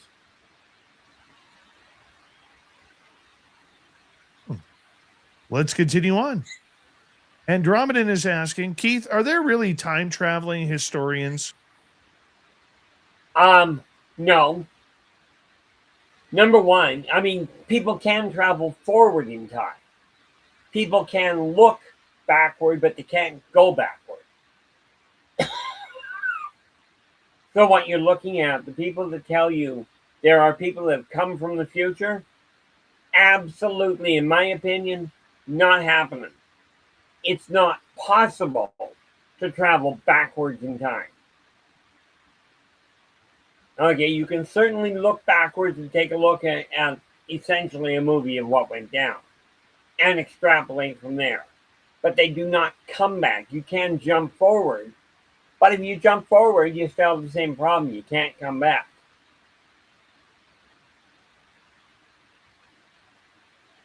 So I think that's the easiest way to put it. Then how are you supposed to get back? You're not. Because the fact of the matter is, if you come back in time, you're still moving forward. And changing something that happened before, well, number one, you can't get back there because you would literally, in order to change something in the past, you would have to disassemble all of reality up to and including the point where you jump backward. Which, by the way, you couldn't do in the first place. It's literally one of those things, makes for a great movie. And I love watching movies like that. I love reading books like that talk about this time jump. But in reality, it doesn't happen. Yes, you can move forward, but you'll never get it back. Tim is asking, call me Uncle Keith. I like that. Do aliens listen to human music? And if so, would they prefer us hair bands like GNR or progressive music like Rush? They're Well, going to like both. They have to like both. it depends on the off-worlder. Alien, ancient race, human, doesn't matter. Okay, it literally is an individual choice. I will guarantee you right now, Keith, that half of these crash retrievals that the government has picked up, it's probably because somebody was screaming and wanted to crash their UFO into the ground for listening to Joni Mitchell's Big Yellow Taxi or anything by Coldplay. One of the two. They're going to put it right into the ground. I could see that happening. On a personal note, I'd see that more along the lines of listening to Yoko Ono. You could put Yoko Ono on that list as well, right? Definitely. Or anything by Celine Dion. That works too. This is why I say it's personal individual choice. I can see that. Andromedan is asking, Keith, have you met with any Egyptian-like ETs but advanced? Yeah, the Ennead. The Ennead are what you know as the Egyptian gods. They were here. They were worshipped as gods, and that worked great until the consortium got into town and got into the area and went, guys, you're not gods. Leave.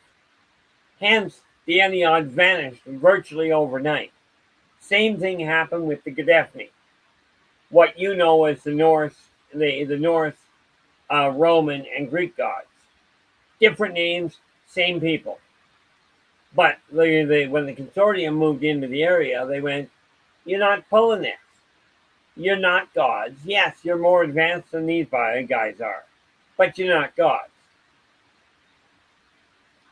But then you got to remember, humans, if you take a Bic lighter into the heart of the Congolesian jungle and you hide the Bic lighter in your hand and you flick it while you go hocus pocus and you've got flame coming out of your hand, to the Congolesian pygmies, you're a god.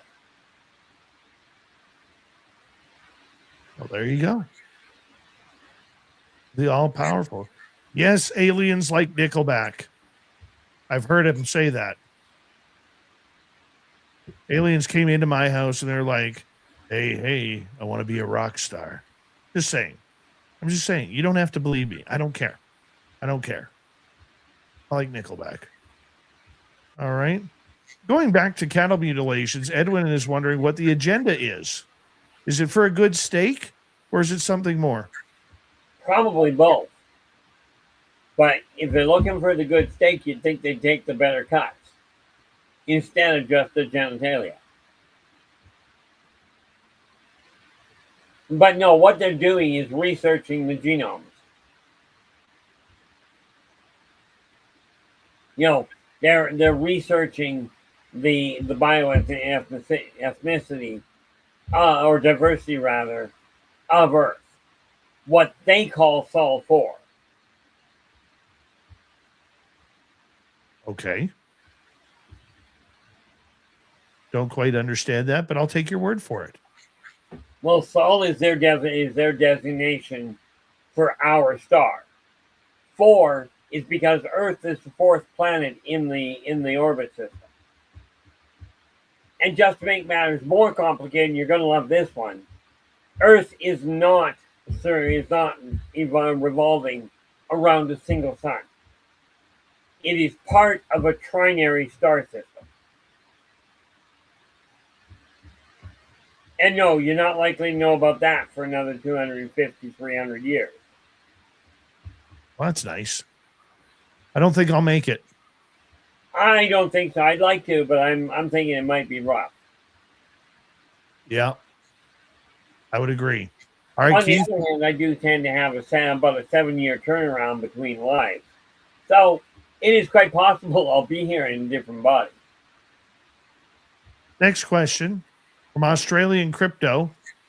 What part of the cattle mutilation process renders the body so toxic so that it doesn't get predated or rot properly and flies are seen immobilized or paralyzed on the surrounding plants?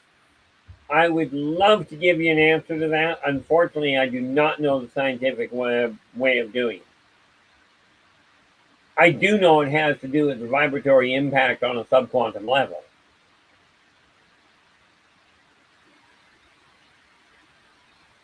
All right, we can continue on. Paramarv is asking, what group or groups of aliens is working with the U.S. military or militaries around the world and seen together for my labs? What is each side getting out of these abductions? Well, which races are involved? I know Strazazians are dealing with some. There are some definitely that have been involved. The what are they now? Sure, pull an absolute blank. There is a group in Africa that is also involved. We can rule out the reticulans, what you know as the Greys. They are involved in their own work. They do not work with the governments, but they do work around them. As for what they're getting, the Greys are working on the hybridization program, but they're doing it outside of any governmental influence. They're doing it for their own, for the consortium, to grow cultural interpreters. Okay, and that's a fascinating subject all on its own. But as far as different governments go, what they're not getting and what they're still pushing for is advanced weaponry. They're not getting it. The off-worlders won't give many. They also are not giving them advanced telecommunications or subquantum communications. They are working on it with them, but the off-worlders are not actually taking lead positions. All right, Keith, let's move on to another one. Let's go to Jennifer. Have any aliens come to Earth seeking our help? Did we help them? Oh, there are a number, not as a species, but as individuals, there are certainly some that have come looking for assistance. Okay. There are certainly some that have, but they usually approach independence, not governments. There's a real simple little problem here. Virtually every human government that has made a contract with off-worlders has broken that contract. Net result, they're not trusted. So some of the off-worlders turned to the big conglomerates with the idea of, let's see if we can get the information out. The word around the cosmos is you don't trust the people in charge because they don't honor their word. And this is just blind. They just paint the whole planet and go, there's the reality of it. Be careful who you talk to. I got to ask you something, Keith, because we may have had just something weird happen. Okay, fire. When I asked you that question and you kind of leaned back in your chair to answer it, it heard like there was like a laughing in behind you.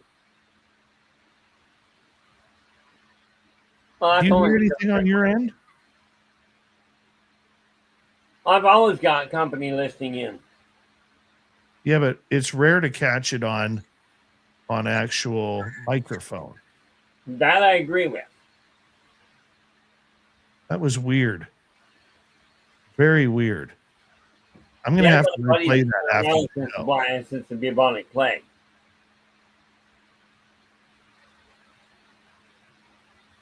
Yeah, ghosts in my house who just playing normal. That would be Fenya.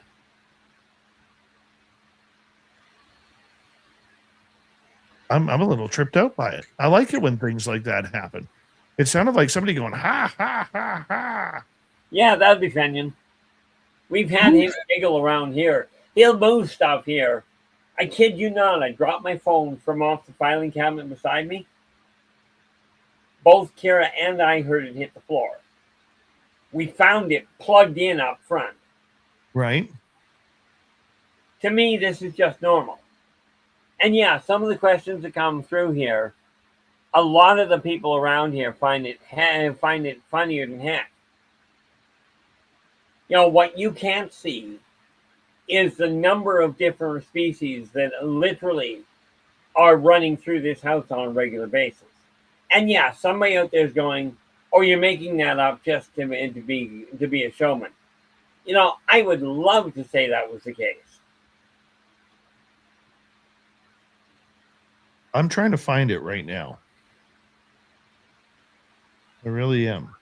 I'm trying to find it here. This absolutely kind of trips me out. Let's go to another question while I'm looking for this, Keith. Let's go to Jules here.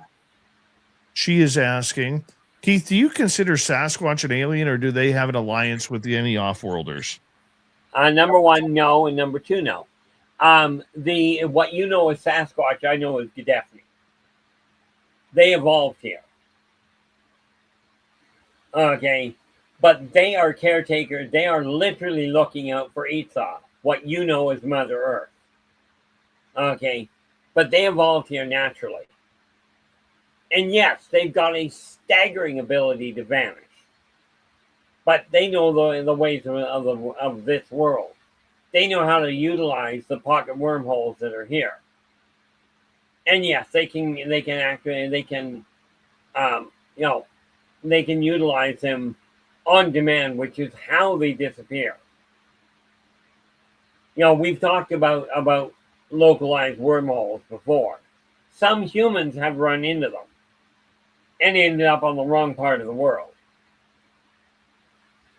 The important factor with what you call Sasquatch, I call Gadefni, what you have to... sorry, my apologies. Not Gadefni. Gadefni are what you call Nords. The Sasquatch are Weclonicon. And they evolved here quite naturally.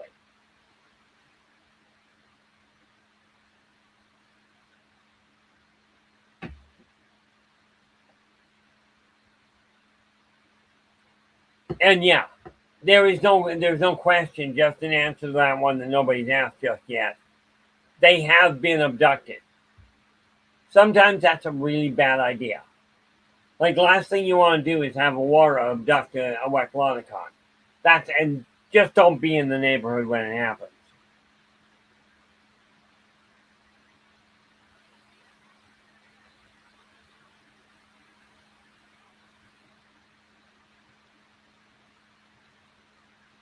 Hopefully that makes sense. In your opinion, are ETs just plain wrong to abduct humans, or is it more complicated? It's way more complicated, but if you want to put it in that aspect, I chalk it up the same way I look at humans abducting tigers and fish and apes and tagging them and doing experiments and releasing them. It's the same thing. They're still abducting. And I've got no appreciation of it for humans doing it than I do for the off-worlders. And yes, I started off my encounters as an abductee. Actually, I shouldn't say I started that way, but it did end up going that way. Because the first group I got abducted by was the Talon. And no, I do not like these people on the whole. There are some that are decent. But rest assured, it's not one of these things that I'll stand there and go, yeah, it's a good gamble. Just not a good idea in my eyes. All right, Keith, I'm going to play that piece of audio here. So that way everybody can hear. I want to hear if it actually laughs. Hold on. Our help? Did we help them? Oh, there are a number, not as a species, but as individuals, there are certainly some that have come look. That sounded completely different than what I heard in my ears. Yeah, but that was laughter. That's weird. Weird. Frankly, if you were to take it and get it analyzed, you'll find there's two voices there. All right, let's go to another question here, Keith. A gnome sighting here in Australia had a portal window open into their realm as they walked past with lanterns in the night. Have you heard of this type of experience before? Yeah, that's quite normal. Probably not. But yes. Gnomes are another group of people that are literally here to help take care of Esau. You call Esau Mother Earth, Mother Nature, Gaia.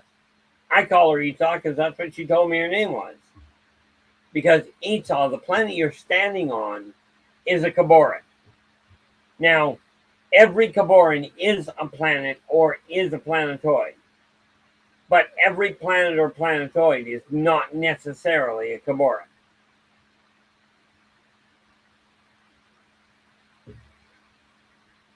All right, moving on, Keith. We've got a few more. We got about 4 minutes with you. Hillbilly is asking, what causes the mind wipe from an abduction to fail for some experiencers? Why do some remember? Because the difference in the configuration of the human cranial capacity is varied. The more focused, the more definitive somebody is that I'm going to remember everything I'm going through, the more likely it is that the mind blank is not going to work.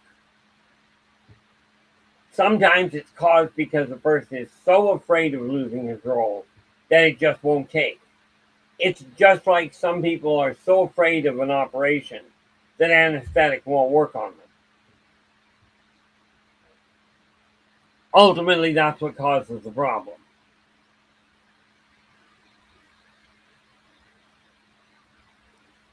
Are people meant to know what happens? Meant to? No. Basically, when they're doing the mind wipe, when they're doing the overlay, it's to leave people with as much of their normal life intact as possible. They're not trying to deliberately disrupt humans' interaction with each other or their belief structures. They're just trying to understand what makes a human tick. And in some cases, what ticks a human off. If you take a look at the vegan, they don't use anesthetic, they don't bother with mind wipes, but the mind will retreat under extreme pain. But you gotta remember with the vegan, they don't have a pain center at all, which means they don't know that anesthetic is supposed to be there. They don't know what it is. They also don't understand why somebody screams when they get their arm cut off and reattached. Humans are funny that way. Very funny. Keith, we only got about 2 minutes to go here. Let's go to Andromedan. Did the Earth evolve naturally, or did the off-worlders give this planet a push for help? Earth got a push to start with, but it evolved naturally of its own accord after that. The help Earth got was from the local denizens that were caretakers at the time. And that's what humans are supposed to be doing with it now. All right. Let's try and fit in one or two more.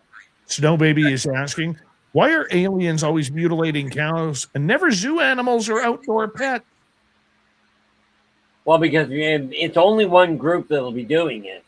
And it's because if you're studying the cattle, that doesn't make sense to cut up a cat.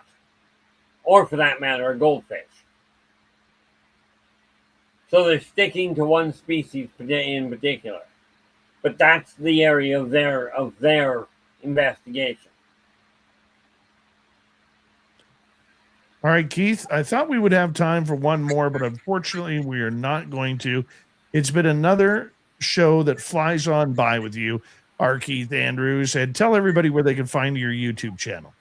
If you take a look on YouTube for our Keith Andrews, you'll track me down. And I don't use mock-up, so it'll be my face you find. Scary thought, that. Or go to buymeacoffee.com/innervoicej, and you'll find out all the ways to get a hold of me.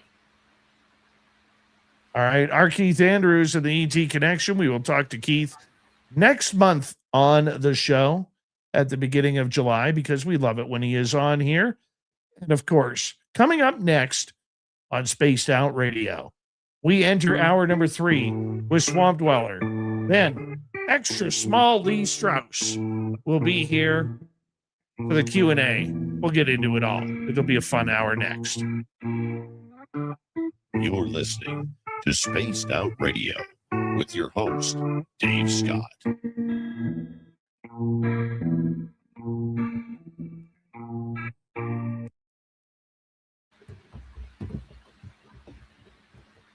Thank you, Keith. You're welcome. And thanks a lot again for having me. Absolutely, buddy. Absolutely. You take care, okay? You too. Take care. Good night. Our Keith Andrews, everybody. Pug's Pizzeria. Hope your pizza's good. Let us know about that because I could sure use a slice. I'll be right back, everybody. Stop now! You're under arrest!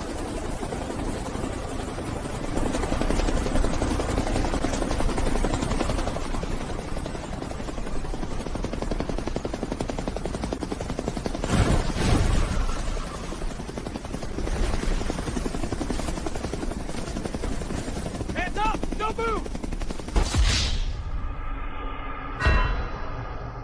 Don't get caught without your Spaced Out Radio merchandise. We have t-shirts, mugs, hoodies, socks, hats, stickers, and so much more. Whatever you're looking for, we have you covered. Why just be a fan of the paranormal when you can look the part? We don't have ugly merch, folks. Check out the Spaced Out Radio store. Find the link in the description below.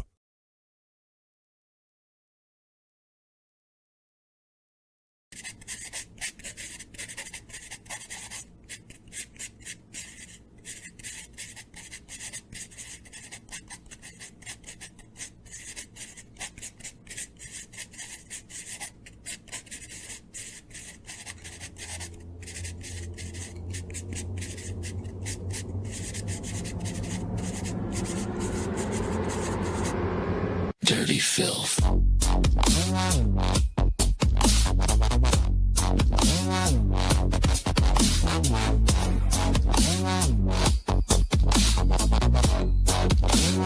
Dirty filth.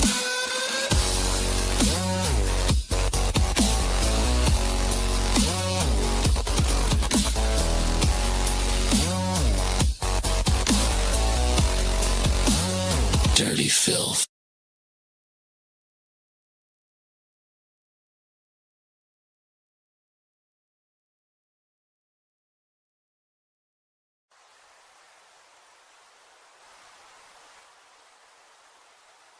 Object is heading north 045 degrees. It's definitely not a plane.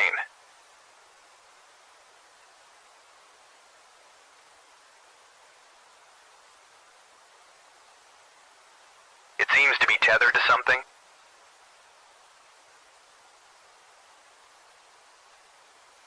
Is that a banner, Joe? Caribou Con. Does anyone know what Caribou Con is? Caribou Con, one of the BC Caribou region's best-kept secrets. Until now. Join our panel of renowned paranormal experts for a weekend of fun and intriguing presentations. Go to cariboucon.com to book or inquire now.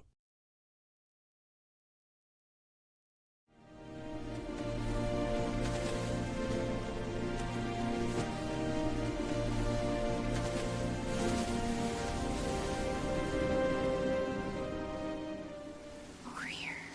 Look at this.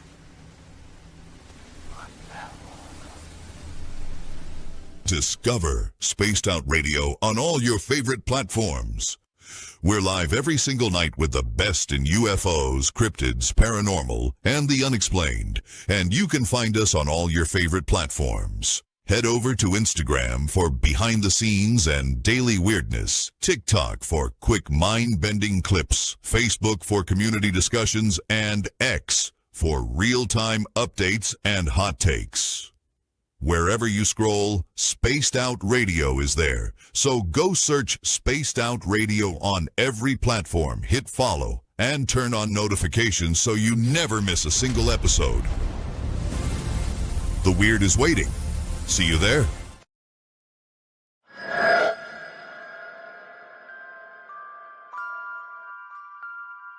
The McNeil House is one of several buildings at the 108-mile heritage site said to be haunted by spirits of a time long forgotten.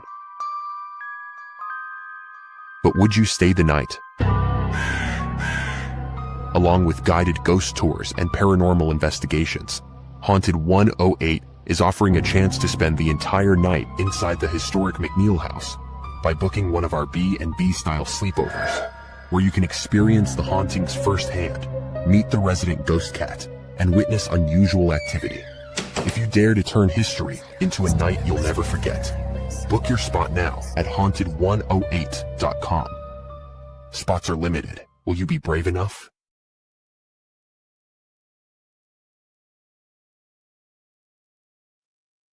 All right, we bring in Lee Strauss hanging on out with us. Thank you, Lee. Hey, man. How you doing? Fantastic. T-Bone's even calling you extra small tonight. Oh, boy. That's what they call me at work now, too. Really? No. That'd be awesome if they did. By the way, how you doing, buddy? Man, just another Friday, and I'm happy to be here. Me too. I'm always glad when you're here, man. I'm always glad when you're here. Thank you, T-Bone, for the hat trick. Thank you, JSCO and Area 54 for the super chats. T-Bone also gifted 5 memberships tonight. Thank you very, very much, my man. I want to 3? Yeah, 3. There we go. Here we go.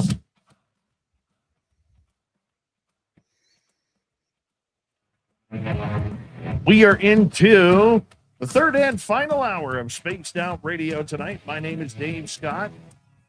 Check it on out because we got Swamp Dweller and extra small Lee Strauss coming on up here momentarily. But first, we want to say hello to all of you listening in on our terrestrial affiliates around North America, digitally on every major podcast network. Our website, spacedoutradio.com. We have a plethora of features for you. Rock out to Bumblefoot, read the Newswire, check out our swag as well. Follow us on X at Spaced Out Radio, Instagram at Spaced Out Radio Show, and on Patreon in the Space Travelers Club. The Desert Clam has set the password for tonight in the SOR Space Travelers Club. Gabamoosh. Gabamoosh is your password. Use it wisely, Space Travelers, as the Clam sets the password each and every night right here on Spaced Out Radio. Let's head to the swamp. Hello and welcome to Spaced Out Radio's Swamp. I'm Swamp Dweller, and tonight I'm going to take you on a mystic journey of the unknown, sharing tales of monsters, legends, and nightmares. Welcome to the Spaced Out Radio Swamp. There's this place in Port St. Lucie, Florida that's called the Devil's Tree. You can Google it, but essentially it's local lore that girls/nuns, that are different versions of it, depending on who you talk to, were assaulted and hung at this tree in a small forest, as well as satanic rituals being performed at the base of this tree in the woods as well. They've tried to cut down the tree once the word got out, but something always happened. They were rained out, tools stopped working, the tree broke the tools, insane coincidences every time they tried to take it down. I visited the tree myself twice, during the day of course, once with a group of friends, and the other just by myself with a good friend. It's not labeled or anything, not a tourist attraction, but you know exactly what tree it is when you see it. You can see the attempts to cut or burn down the tree, and all the while it looks bigger and healthier than the other trees around it. The first time I visited with my friends, everything was normal up until we got to the actual tree itself. Then the stench of death hit us all at once. It made us all want to hurl, and apparently we weren't the only ones to smell it either. An entire nest of vultures were circling the area, about 30 to 50 of them in total. We searched the whole woods for a source of the smell, wanting to make sure it wasn't some sort of murder or anything like that, but we couldn't find it for the life of us. It just seemed to emanate from the tree, like from within it. The second time I went, it was just me and my one close friend, and it was a much calmer and more observant trip. We were hanging out under the tree, reading when we both realized something. We were in both complete silence. I mean, complete and utter silence, which is incredibly unnerving for a small forest next to a public park in the middle of the day. There was no sounds of bugs or squirrels or even wind. Overall, it was just a very ominous and dark feeling place. I definitely would urge anyone who's ever in the area to definitely check out the Devil's Tree. It's worth a look. Maybe go there at night and film it and get us some good content. Thank you, Swamp, for sharing my story. I know it was short. Thank you, Swampy, for another great story. We appreciate you joining us in the third hour of each and every show we do here on Spaced Out Radio. If you want more Swamp Dweller, you could go to his channel. You could go to Swamp Dweller on YouTube.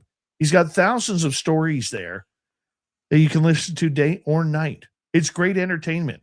So make sure you check it on out. Time for Lee Strauss.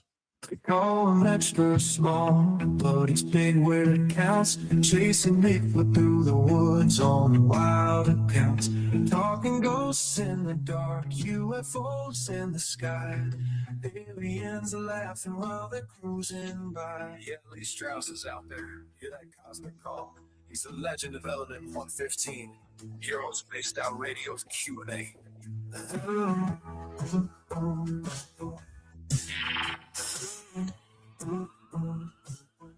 All right, Lee Strauss, it's always good to have you back on Spaced Out Radio. How you doing, my friend? I'm doing good, Dave. It's been a long week, got a lot done at work, and now it's time for a little relaxation, a little R&R. I love it. I absolutely love it. No release. No third tranche as of yet. Now, Soon. The question is when? Because the first one happened 6 weeks ago, or 4 weeks ago, pardon me, then 2 weeks ago. So everybody was expecting another release, and we didn't get it. So now are we going to have to wait until this coming Friday in order to see it? Is that what yes, that's when it's going to come out. You know, disclosure day is Friday, so that's when they're going to release it. They're going to have it coincide. Wonder why. I wonder why. And this weird is things like that. You know, there's these things that they like to put out at certain times, you know, and I imagine that there'll be some good video with the next release. But that is all part of the game. And to a lot of people, we are wondering whether or not this is just a big game that is being played by the government regarding this subject. Because in the end, Lee, you hope that they establish some sort of pattern. They're not going to release this on a Monday, Tuesday, Wednesday, or Thursday because all the politicians are still in Washington, D.C. They go home for the weekends to their constituencies and their private lives, which is usually why things like this get released on a Friday. We never saw that happen. Now we're going to have to wait a few days again.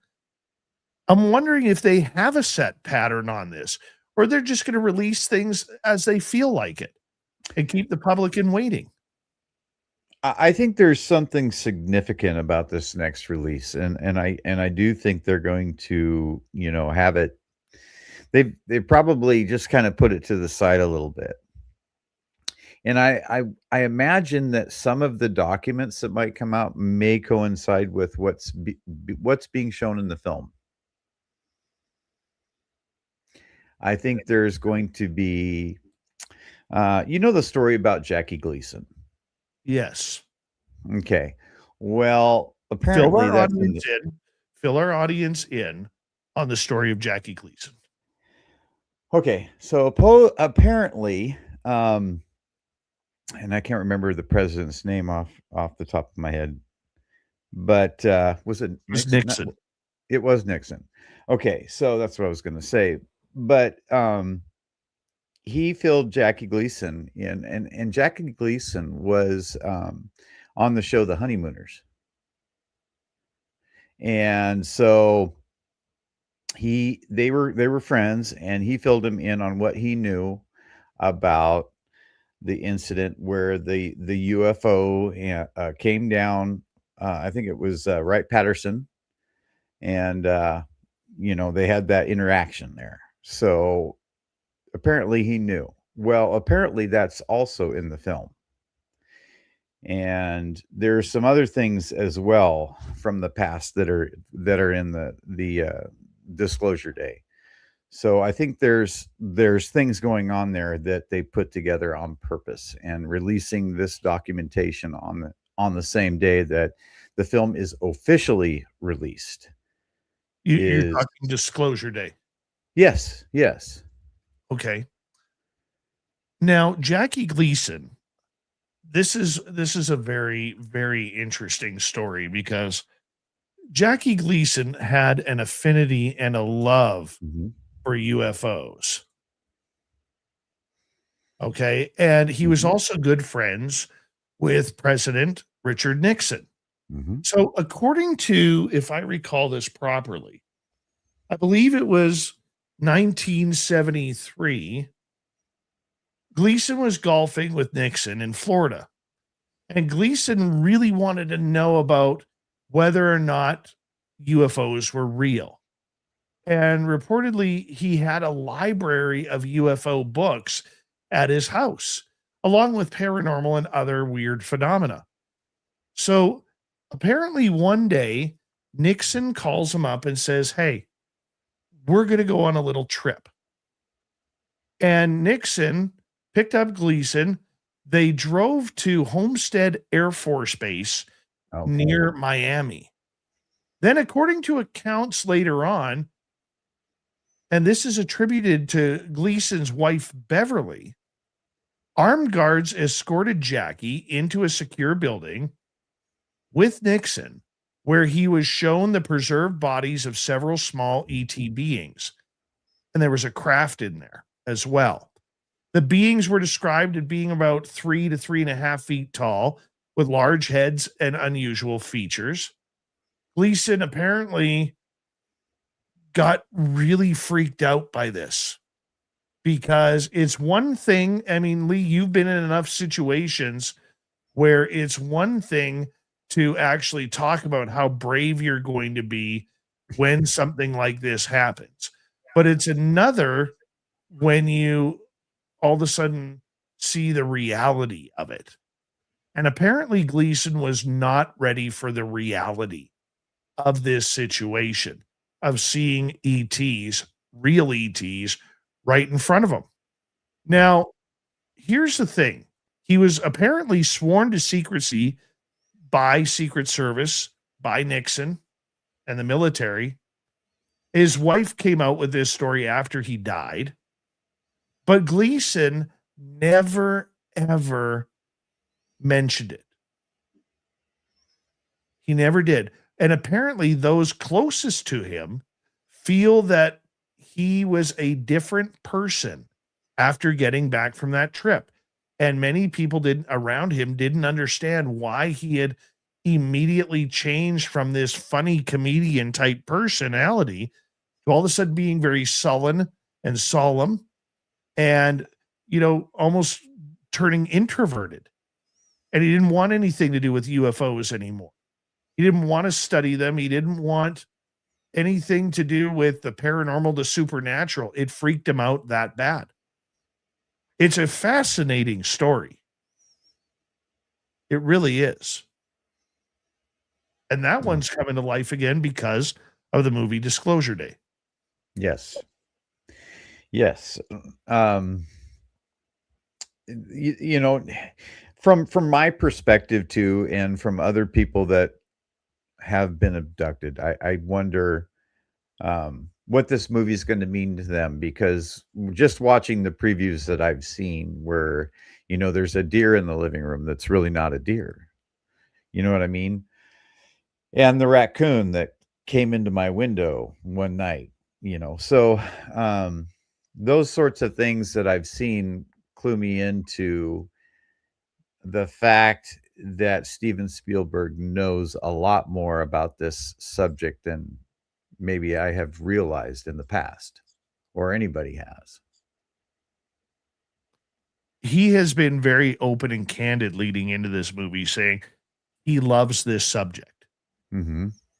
When you're that big, when you're Steven Spielberg, people talk to you. Mm-hmm. Okay.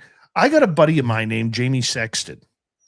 Now, Jamie basically grew up surrounded by all the 80s hair metal bands. I mean, I would love to see his Rolodex, because I'm pretty sure you and I would be like shocked at all the musicians that are in his phone, that we would recognize names. Whether it was Janie, what was it? Janie Lee from Warrant, or Axl Rose, or DJ Ashba, or any of the guys that rocked it out in the 80s and 90s and 2000s. And one thing Jamie told me one day in a conversation we were having, because he was asking me a bunch of questions about UFOs and everything like that, is how connected things get behind the stage. He said to me one day, I said, how did you find out some of this information? And he says, well, it was backstage. I was talking to this colonel or whoever. And then he said something very profound that most of us forget. And it kind of hit home with me a little bit. He's like, Dave, people in positions of authority, whether they are politicians, movie stars, or in the military, they still like rock music. And if they can get a backstage pass and you sit down with them and just have a conversation away from the limelights, away from the people, away from the party goers and everybody who was in the stadium, he goes, they just sit back over a drink and they'll tell you almost anything you want. So that's why I think, somebody like as big a name as Steven Spielberg, I think he is in the know. He knows the right people. Remember, Jacques Vallée helped him out with Close Encounters, along with J. Allen Hynek. Yep. Back then, those were two very powerful people in the UFO world, and people still hold, Jacques Vallée in the godly status of ufology. Mm-hmm. It's easy for him to get contacts. Plus, whoever he knows. I mean, remember the alleged conversation between Spielberg and Reagan when they showed E.T. at the White House. And Reagan allegedly said to Spielberg, you have no idea how close to the truth you are with this movie. How did that happen? Yeah.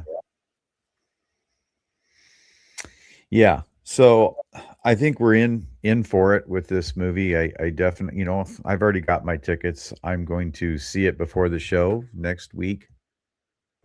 And I think it'll be eye-opening, and I think for a lot of people it might be triggering too, because I believe there's a lot of people out there that have had things happen to them and they don't remember, right? And I think when they watch this movie, they'll be like, oh my gosh, it's going to flood back into their memory. And what is that going to do, right? It might create a little bit of chaos.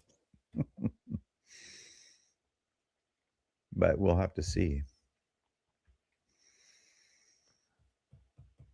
A lot is going on right now regarding the disclosure movement. Anna Paulina Luna was on, I believe, a podcast with the New York Times, where she basically said she wants everything disclosed. And this past week, we really got into a lot of conversation, Lee, about what is disclosure. Because your disclosure is going to be different from mine. It's going to be different from our audiences. It's going to be different from whoever is looking into this field. How do we define UFO disclosure if there's so many different definitions to it? It's going to be a rollout then. You would have to say, well, if everybody's in their own little specific area and, and they need certain things for validation for themselves, it just has to be a slow rollout. Right. And we've talked about this before, even with, full disclosure. A lot of people aren't going to believe that. And that may have to do with the individual that, President Trump being in office, or who knows? Well, this is what, let me play something that Anna Paulina Luna said. Okay. Scientists that have come into SCIFs to brief us. Okay. Who work for the government or had who? worked or were contractors. Okay. Is that these things, whatever the phenomena exists, that they don't believe that they operate in the realm that we can understand currently. So the term that they use is interdimensional. Now, And this is used repeatedly. This is used repeatedly by the witness. Scientists that have. So there she's pretty much saying that scientists are pretty much familiar that these beings, whatever they are some sort of interdimensional being. That's what they're recognizing them as. So that's a heavy workload in a very vague comment.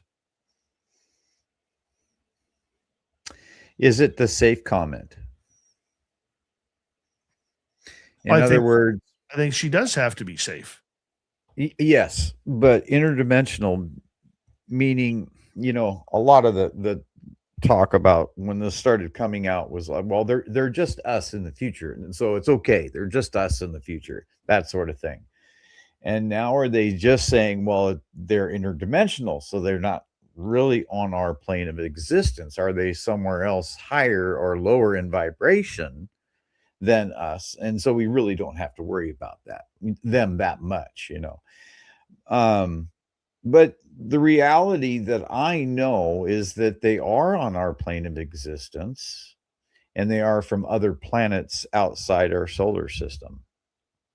That's what I have come to believe, right? From the things that I have seen and experienced. But I think that is less saying that is less safe for people or for understanding, because the thing they've been pushing for so long is, well, it would take so long to get here, and it doesn't work like that. If they can travel interdimensionally from one location to another, using a warp drive of some sort, it stands to reason that they would need to create the ability to travel interdimensionally just to get from one place to another quick enough. But if they're using wormholes or some sort of dimensional hopping ability, then we would know that it would take a lot quicker. Yeah, I mean, I think we would know. I don't know. They've been able to hide themselves just as good as Sasquatch has been able to hide, and how they're getting around. I don't think there would be that big of a disturbance in the atmosphere if coming from one location to another. Collapsing space in front or behind the object and appearing in our atmosphere, I don't think would create that much of it's not like a jet that would be breaking the sound barrier. You're not going to get the same effect. Truth. Lee, I'm going to get you to hold on right there because we literally are going to go to our final break of the night. It's the Q&A with Lee Strauss. It happens every time this week when we are on Spaced Out Radio. We're going to continue this great show in just a couple of moments. This is Spaced Out Radio. Your host, Dave Scott.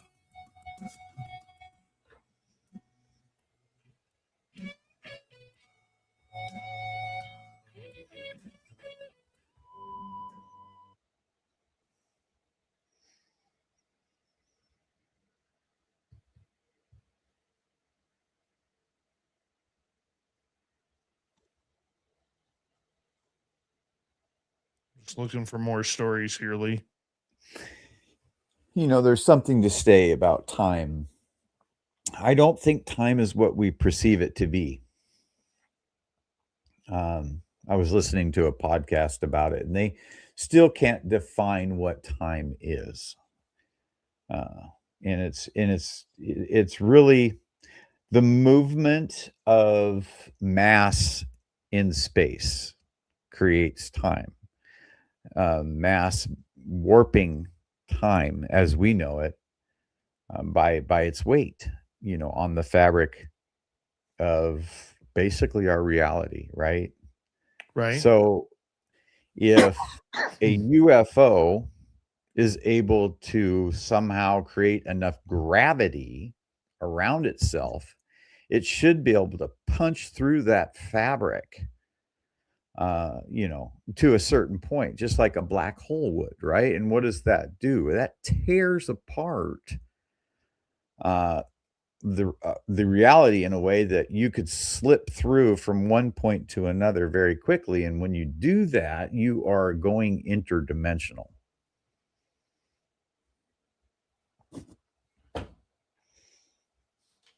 It's an interesting thought. That's how I perceive it anyway.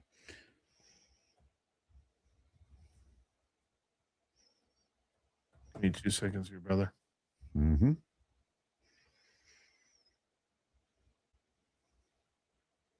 All right.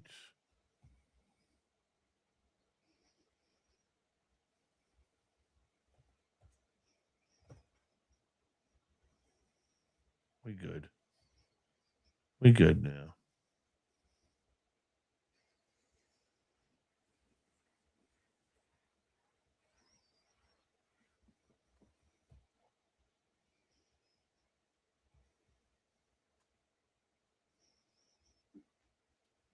Let's go back over here.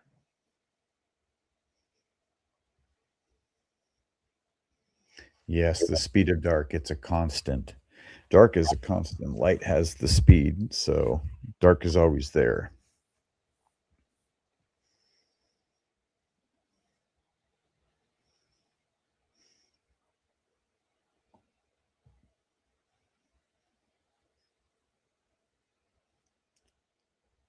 Doing very well, Willard.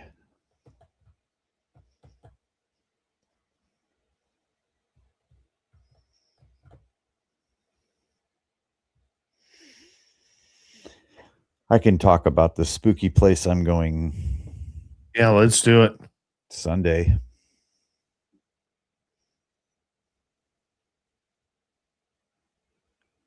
I don't know if I'm going to be able to get out to Flight 21 this week. Busy man. All of my team members are off this weekend. They're out doing stuff. So I got those trail cams out there. That's good. Yeah. Man, I set them both to 1 minute videos. Oh, very good. Yeah. You know, I'm noticing the trigger time on a lot of those cameras isn't what they advertise. Some of the videos aren't. Sasquatch is able to grab an apple and get away before the darn thing turns on.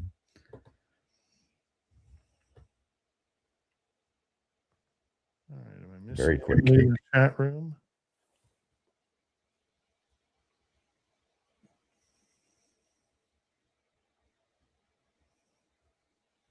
My email is simple. It's dave@spacedoutradio.com. dave@spacedoutradio.com. Gold Harp, how are you?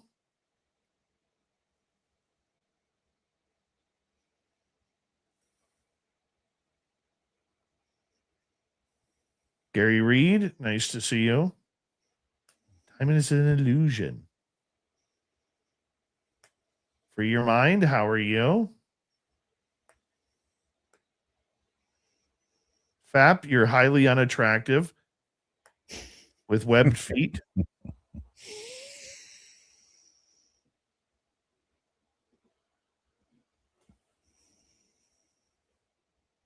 Thank you to T-Bone with a hat trick and gifting 5 memberships. Thank you, Area 51, Benno, and JSCO for the super chats. We appreciate it. We're coming back in like 5 seconds.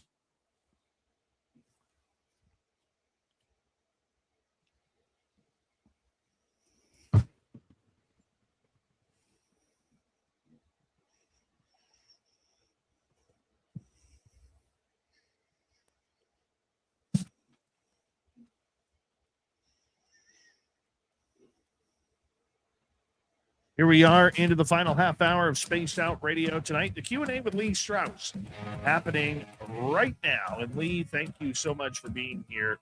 We always appreciate you tuning on in with us, my man. Yes, sir. Happy to be here again. I'm going to tell I you love it. that emotion that you're showing right now is like right up the alley, man. It's like I hitting a love it. home run in the World Series. You are just pumping it out right now.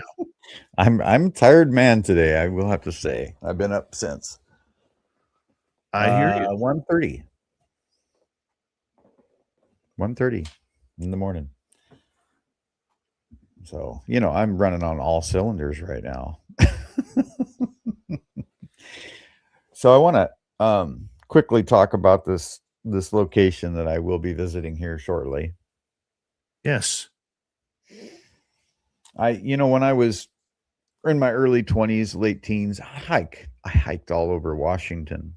Anywhere I could drive to with my little lowrider truck, I would get it wherever I could and then just hike in, right? That was my thing. Every weekend if I could or whatever. But there was a location that I went to off of I-90 before it got horribly busy with people climbing all over the mountains in back there. But I'm planning on going back again to this spot where I was the only one on the trail. And you have to hike up this kind of a steep grade and follow this creek, and you get up in there and all of a sudden you notice where they stopped cutting trees and you've got just old growth, just massive old growth. And the density of that was a complete change, but it didn't just change in the way that things looked. It changed in the way things felt. Much like when you're going into your location, right? So I remembered this and I was like, I am never going to go back to that place again. When I did the hike and I was like, I'm getting out of here. It's just too weird. Too weird. The silence, the heaviness, the hollowness. It felt heavy, almost like it was a weight on my shoulders and stuffy, right? But hollow in the fact that there was just nothing there. There felt like there was no life living there at all. And it just so happens, if I look at the map, it coincides with the other couple weeks ago when I went and I heard the wood knock and I heard the howl. It's on the other side of the ridge from that location. Okay. And I got to thinking about this experience that I had when I was like 23 years old when I hiked back in there to this lake. And I'm like, huh. So I might want to do that again. And not that I would ever spend the night up there, but just to hike in during the day and go to that location.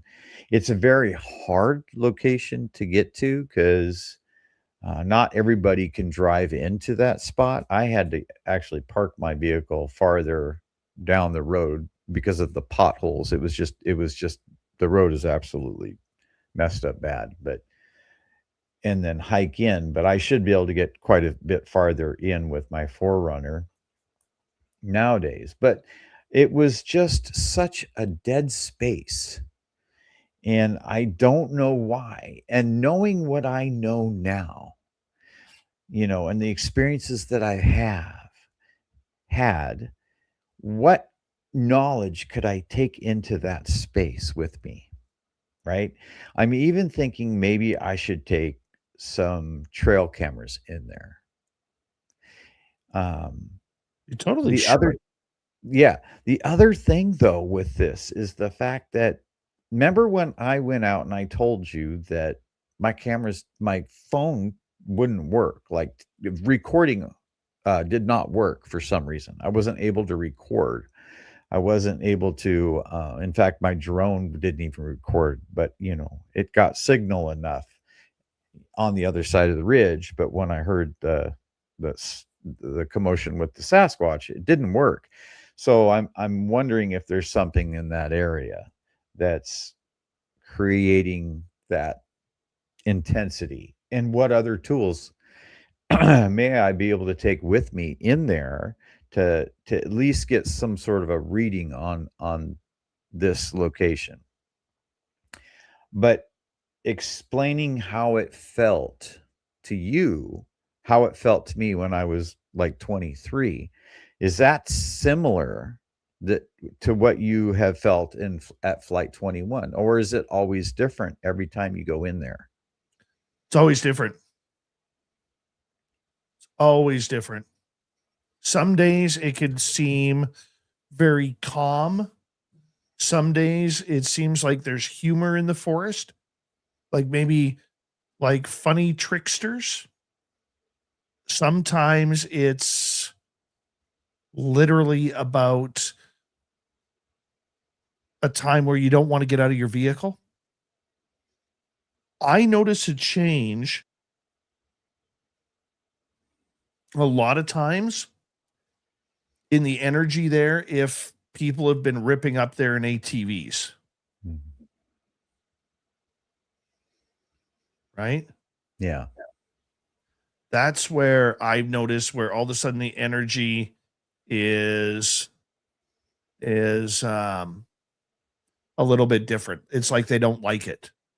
They don't like it in their area. Agitated. Yeah, they're agitated.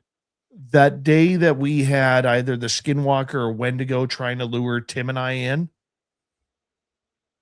that was it was an ominous, I wouldn't say it was a dark energy, but it was a very ominous energy. Like if we would have, it really felt like if we would have pursued our way through, it could have got dangerous. Yeah. So I took the ominous sign as, okay, this is what we have to do. There, if we go over there, we're going to be in trouble. But if we stay in base camp here, we're going to be fine. And that proved to be true. But I think a lot of times is, see, and correct me if I'm wrong, you don't jump around from site to site, or you jump around from site to site. You're not continually at one area. So you're in a more dangerous spot than I would be. Because if there is a Sasquatch clan there, they're not used to you. They're not used to your vehicle. They're not used to anything. Right? Maybe except for the energy that I carry with me into a space like that.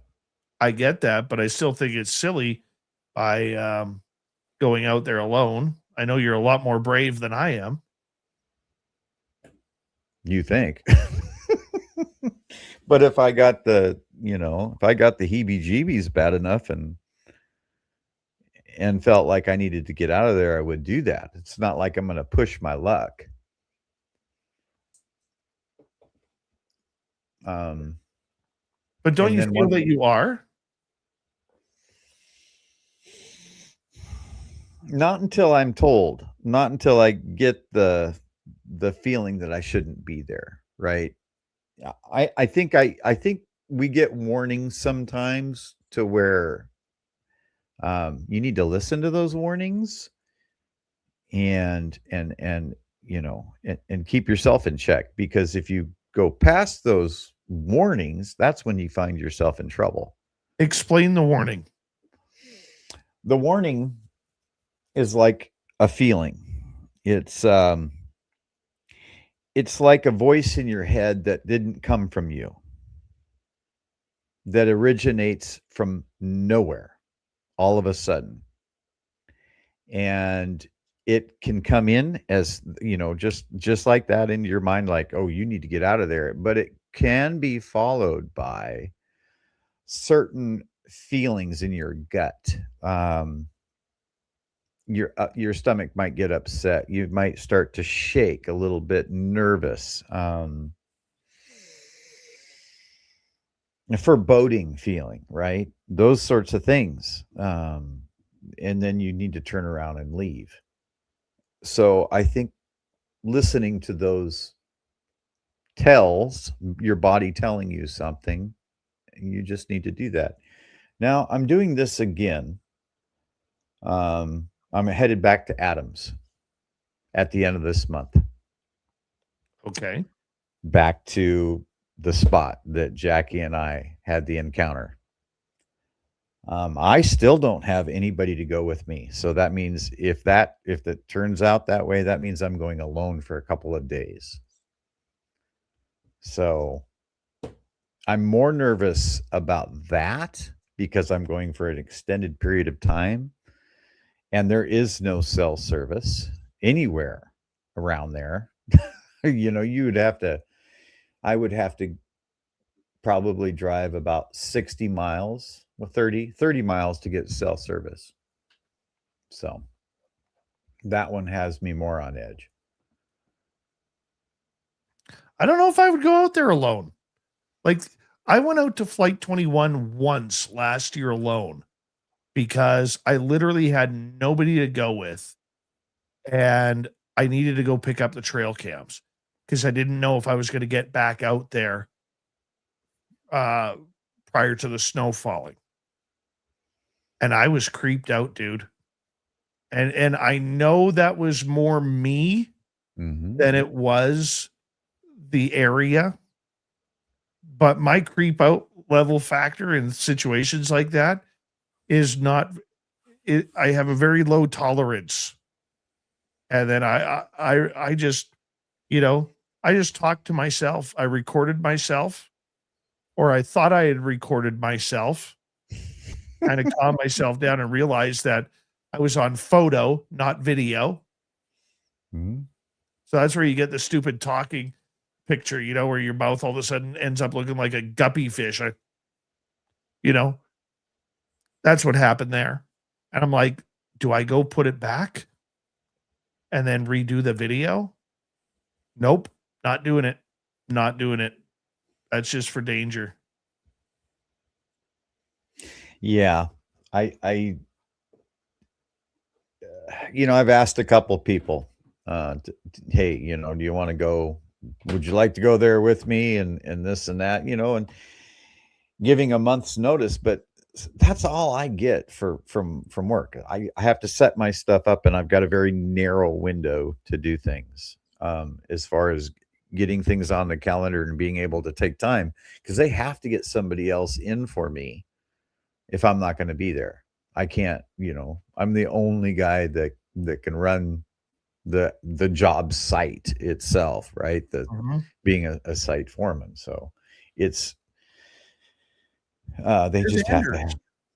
Where's your buddy Anders? Say it again. Where's your buddy Ander?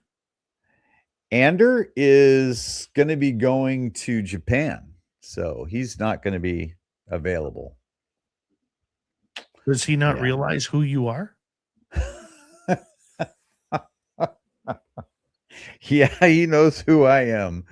It's there, and Salish Sasquatch. You know her, and yes. You've ever heard of it? Okay, so her and her husband might end up going. It's possible. The problem is that our story, Jackie and mine's story about this is not widely known. It's a very, very small community knows about what happened to us at Mount Adams. So why don't you tell the story? We got 6 minutes. Because remember, we got a whole bunch of new listeners. Okay. Who've never Mount Adams is in the Gifford-Pinchot National Forest. Okay. And I had looked at a map and I found this location. I was like, okay, this is a good place to camp, for just because of the location, but what was on the map, the area that it had some big clearings and some forest and some lava fields. I figured, well, this would be a good spot for Sasquatch to be. And then talking with Jackie on the phone, I said, hey, I got a spot for us that'll probably work out where we could get some activity. And then 2 years later, when we finally ended up going, we were actually trying to go to a different location. But every time we tried to go to a different location, it kept pushing us back to that spot, either the snow on the road, or I didn't realize, that part of this land was on Native American land, and you can't drive in there unless you're Native American. So it just kept pushing us back to this one spot. We ended up there. And as soon as I got out of the vehicle, I said, hey, Jackie, should I do a Bigfoot call? And she goes, yeah, sure. Why not? And as soon as I did it, I got a response like that. And then from then on, we set up camp, but we heard things like little rocks being thrown and hitting the metal of the trailer. And you can hear that in all the audio I recorded and everything. And ting, you can hear it every once in a while. And you can hear the footsteps. You can't see in the woods very well, but you can hear on the audio things walking around camp. I've got thermal images at night. I've got, footprints that we found on the ground and in the tall grass down by the creek. There looks like there was a family, because it was big footprints and smaller footprints walking side by side. We found tree structures. We found these interesting broken limbs that all pointed in one direction. We found just the things that are not natural to find in the woods like that, unless there's activity going on. So that night, we were looking down the road, and I had my thermal camera because I could kind of sense that there was something down there, and I'm pointing the thermal camera, and there's a figure at the end of the road. And so I'd start doing this baby talk to it. Hello, how are you doing? Just kind of baby talk. And then I got a response back. Hello, back, kind of like the same way that I was saying it. I'm like, holy cow, not to mention the figure. And so that was really amazing. And then all of a sudden I got super tired. So then we went back to the tent. I got into the tent. She got into the tent. She wanted to keep going, but I was done. I was tapped for whatever reason. But then again, I'm hearing about this, that is common for some people when they're in an area like that where they feel like they need to go to sleep. That Sasquatch could be using infrasound or whatever. But as soon as we get in the tent, all of a sudden we hear this big crash in the camp. which I've also got on audio. It sounded like something like a log was being thrown into camp. And you can hear me laughing about it. And I said, oh, sure. As soon as we get in the tent, they're going to start doing some major stuff, is what I'm talking about. And after that, it kind of quieted down, but you could hear them in the brush around camp, walking, which was unnerving to Jackie, but I couldn't keep my eyes open. I didn't care. So then the strap from our tent got hit, and I blew an air horn, and then all of a sudden my mattress was lifting up. And I'm like, what the heck is going on? And I'm trying to push it back down, and I'm putting my hip into it, trying to flatten it out. Jackie was being grabbed from underneath the tent. And I have one of these floating tents called a tensile. It's got 3 straps hooked to the trees. She was being grabbed at that time. So it was very, very crazy. And even after that, I went right back to sleep like it was no big deal.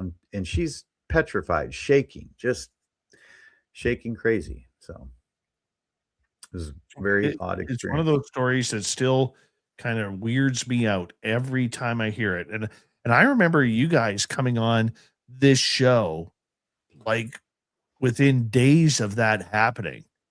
And I don't think the trauma had hit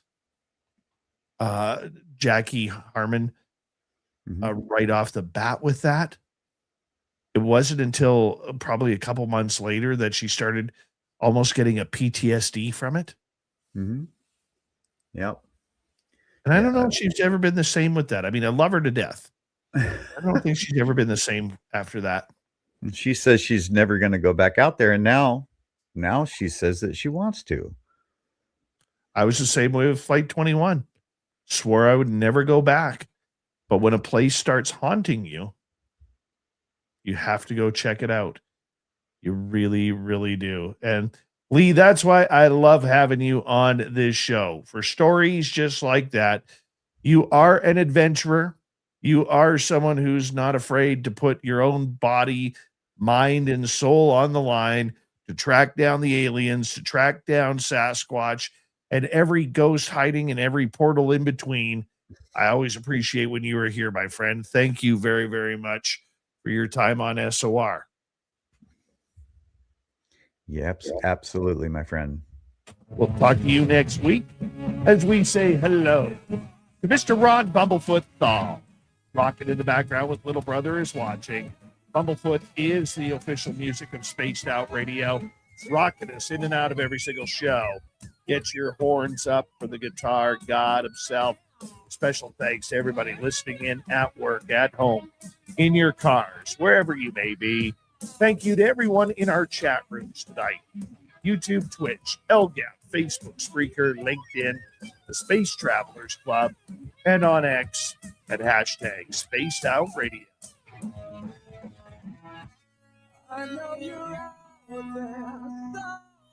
Remember, this show is copyright by Spaced Out Radio and Bigfoot Broadcasting Limited. Thank you so much for choosing to share your evening with us, because together, my friends, we're watching. We own the night. Mr. Bumblefoot, we need a favor. We need you to take us home.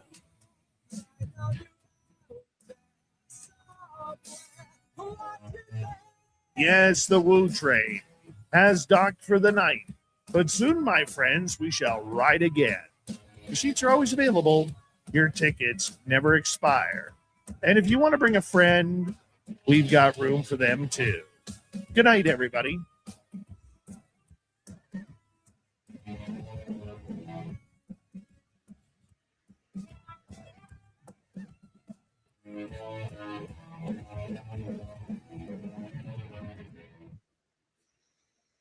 Hey, Lee. Yeah, buddy. Watch this. I've never done this before for you. Huh? You didn't even see that one coming. I didn't. Uh-huh. But I remember what the back of your head looks like. Yeah, I'm rebellious that way, my man. Yeah, turn that shit to the side. So where are you going? Are you going tomorrow or Sunday? Sunday. It's supposed to rain a lot tomorrow. So, yeah, Sunday. Yeah, I'm just trying to think of some of the things that I might bring with me out there. I don't think I'll bring my Geiger counter. I don't think there's any UFO activity out there, but my tri-field meter and a couple other tools I have, audio recorder, which I'll probably leave on in the netting of my backpack on the outside.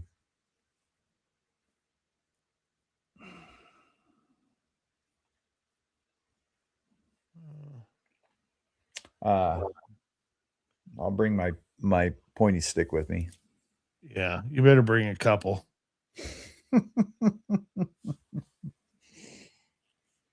Dude, I'd be heading in like Rambo. I'm not really that. I mean, it kind of freaked me out. That place did, but I mean, what is there to be worried about? If it's going to be your time, it's going to be your time. And you just have to listen to your gut. That's the biggest point. The biggest thing, we all know how to listen to our gut, right? Dude, if I'm listening to my gut right now, I'm going to be ripping ass on the air. It's because you didn't chew your food properly. Get your chew your food t-shirt. Yeah, you have to get your chew your food t-shirt. That's for sure. That is one of the best t-shirts we have. You haven't even bought one yet.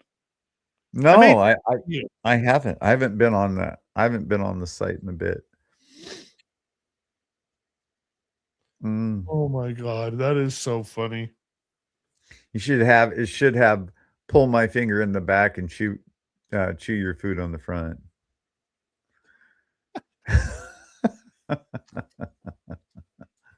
Oh goodness. Mm-hmm. Oh goodness. Yeah. Oh, that's just funny. What am I doing here? Like, what are we doing? I don't know what we're doing here. Oh, yeah, I'm tired though. Holy cow. Oh, dude, I am so tired this week. Mm. I didn't get to bed until like 2 a.m. because I was talking with Grant and Everett after last night's show. Grant Cameron? No, Grant Baker. Okay.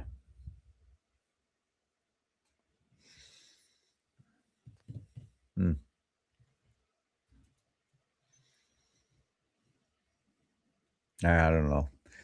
I was up at 1:30, so. What the hell? Did you go to the gym? No, I didn't. I'm going to start going back to the gym, but I didn't. I officially feel like shit. Like physically, I feel like shit. Thurston Howell III, how are you?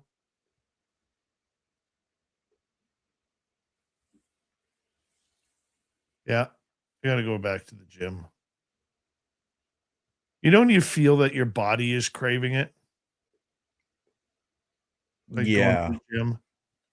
My body. Yeah, and that's what's going on with me right now, is that I'm starting to get that craving again. And it always happens, as you get close to summer, or we're in summer now, I think. But no, we're not in summer for a couple weeks yet. Well, I'm in summer here, damn it. What the hell am I doing? Did I do that already? I haven't done that already.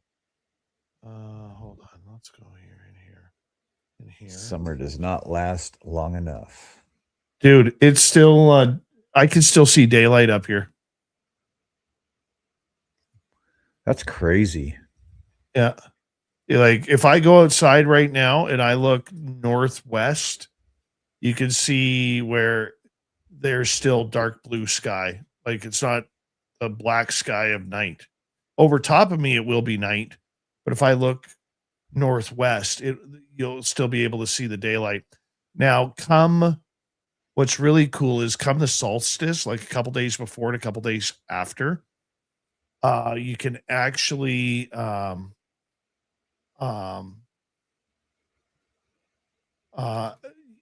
like 3:00 in the morning, 2:30, 3:00 in the morning, the sun will actually start rising. Wow.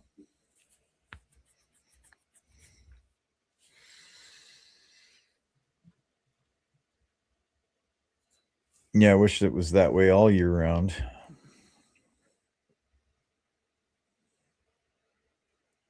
Right? Yeah. It's fun though. It's totally fun. I like it. What time does it get dark then? When I went outside at 10:00 or 11:00, there was still some daylight out. It would be the equivalent of just after dusk when you can still see light in the sky, but it's getting darker. Yeah, but on the solstice? On the solstice, it'll get dark here probably around 11:15, 11:30. Gotcha. And then if you look northwest, you'll be able to see the daylight off in the distance. Wow. It's really cool. But I mean, you pay for it though. You do in wintertime. I mean, in wintertime, at the solstice in wintertime, sunset is at like 3:45 in the afternoon. Wow. 3:45, 4:00. I mean, and I'm only a 6-hour drive or an 8-hour drive from you. Imagine if you went another 5 or 4 hours up, probably 3 hours up to where Samantha is. Right? Yeah. It changes up there again. Wow.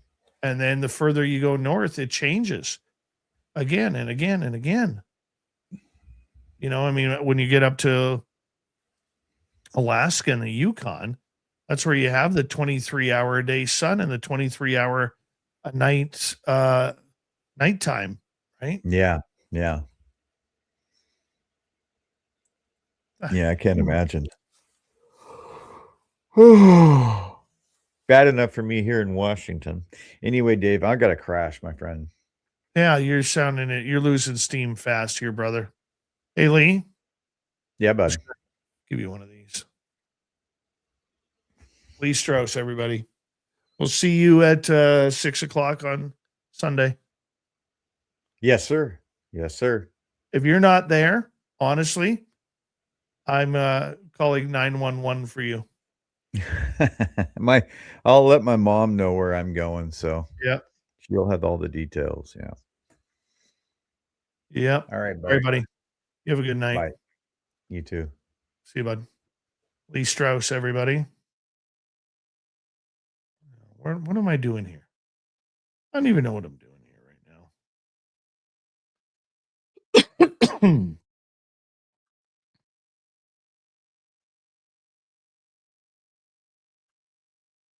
Don't even know what I'm doing. What are we doing here?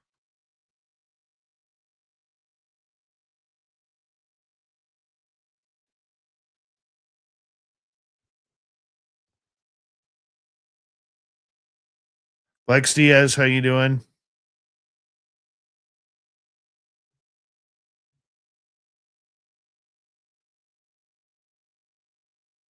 Oob to Joe's Maine. You've got aliens.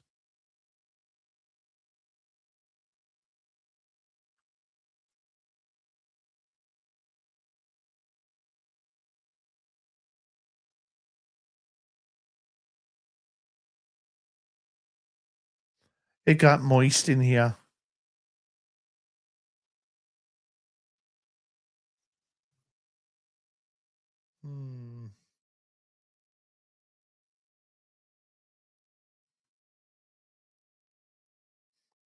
I think Joe Monk and Everett Themer should have a hair off.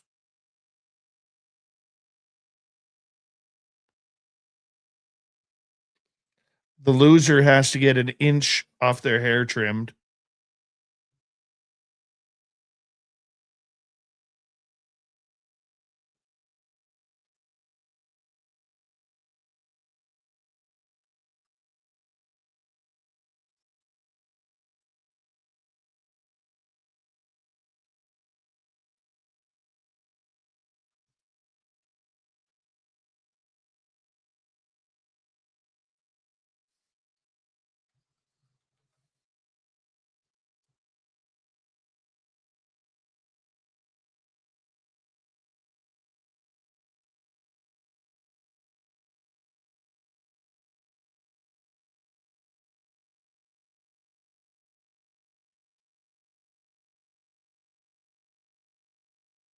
Up top, FAP. We're not talking, we don't want to give you any competition for your toe knuckle hair.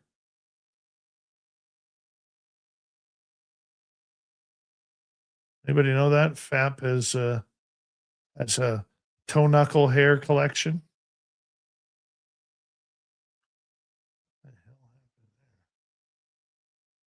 Oh, that's 2 segments. Ha! That's why. Copy. Go there. Paste. I'll do this one first.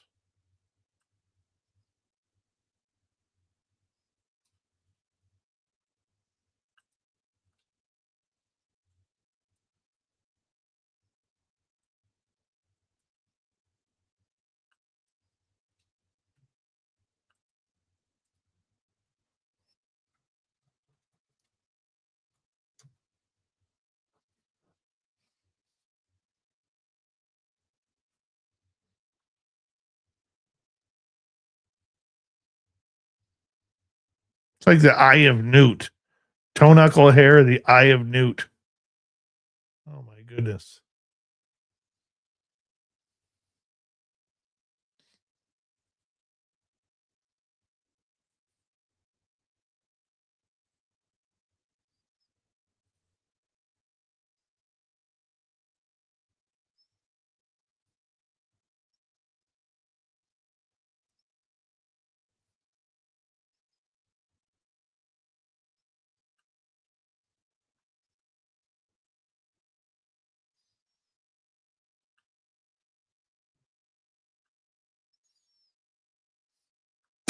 This is Spaced Out.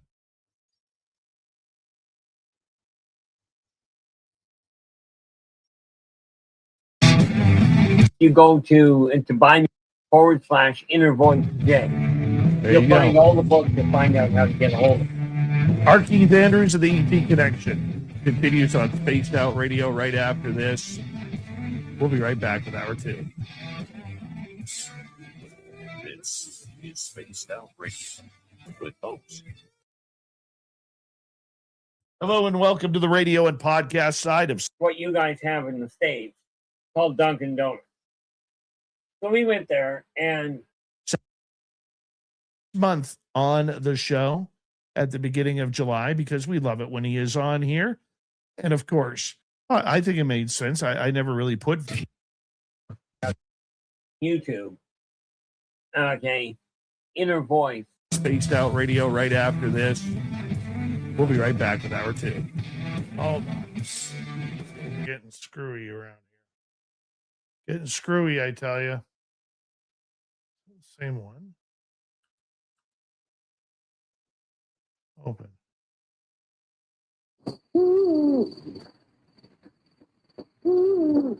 Are you ready to hear your mystic voice of the night?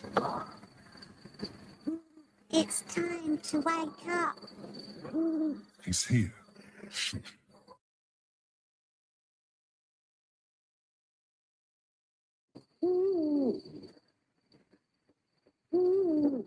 Are you ready to hear your mystic voice of the night? This is Spaced Out Radio.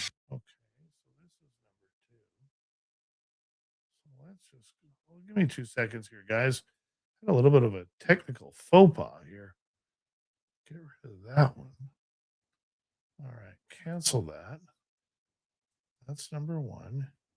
So there should be with hope and Scott. Hold on.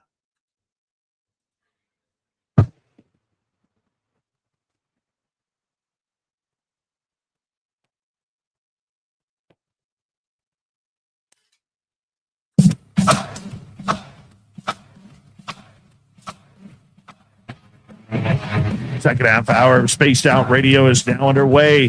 We're firing it up with our Keith Andrews of the ET Connection. My name is Dave Scott. If you're into the... Now we're good. Okay.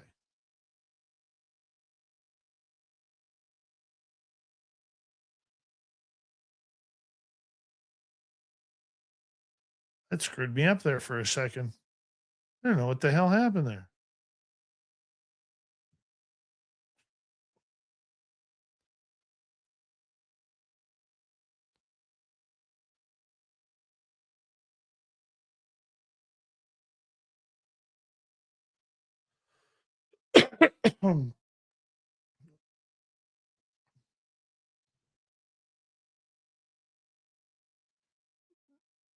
Thank you, Grandizer. Appreciate that. I am busy all weekend, so unfortunately I will not be able to do that. Thank you very, very much for thinking of me.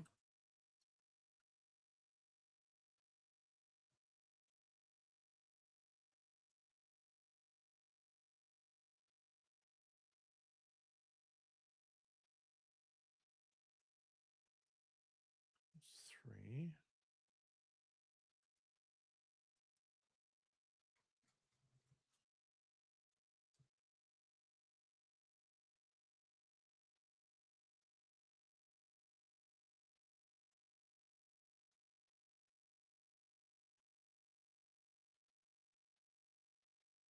Oh no, Grandizer, I appreciate you for I appreciate you for thinking of me, man. Thank you. I don't mind that stuff. I don't mind that at all. That's actually really kind.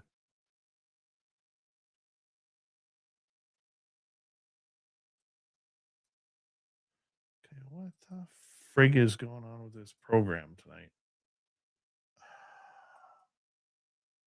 Seriously. Oh, God. It's getting ridiculous. Sometimes I don't like editing programs.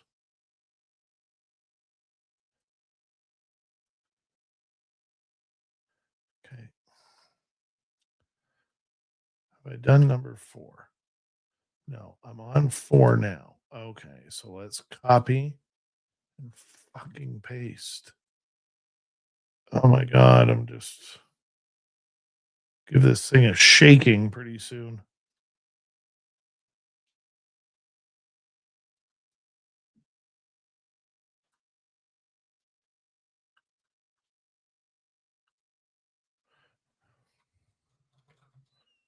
SOR4.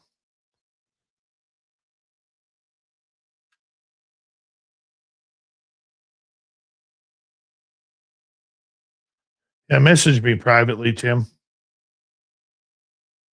Or is it your goatee talking?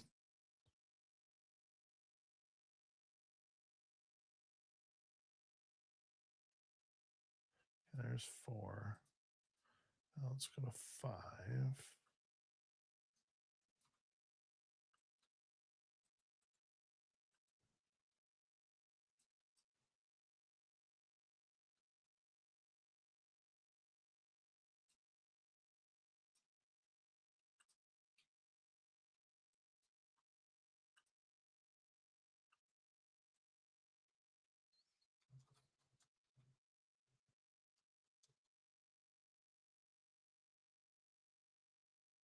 Have a good night there, luscious one.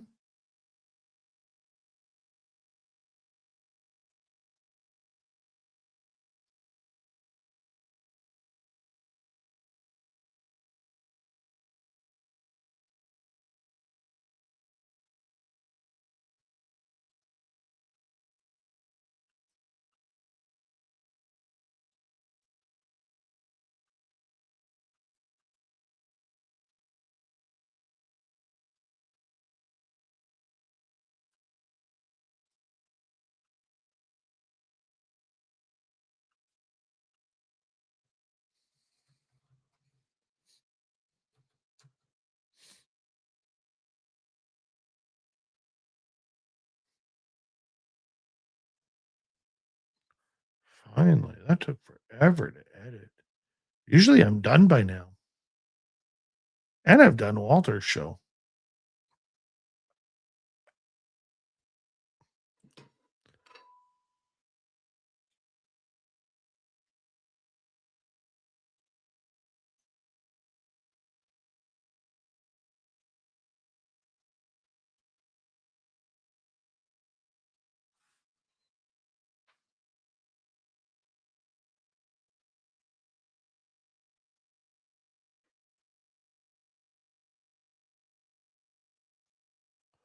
What color looks best on there?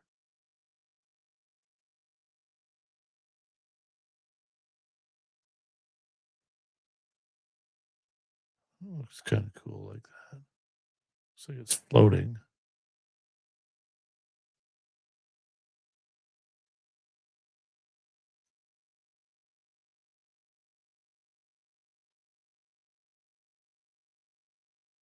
Green. Looks like Sasquatch is dancing. Yeah, I go Sunday night, Monday morning.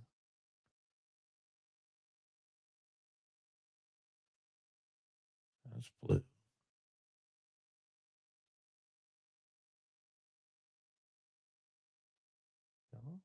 Yellow. Purple.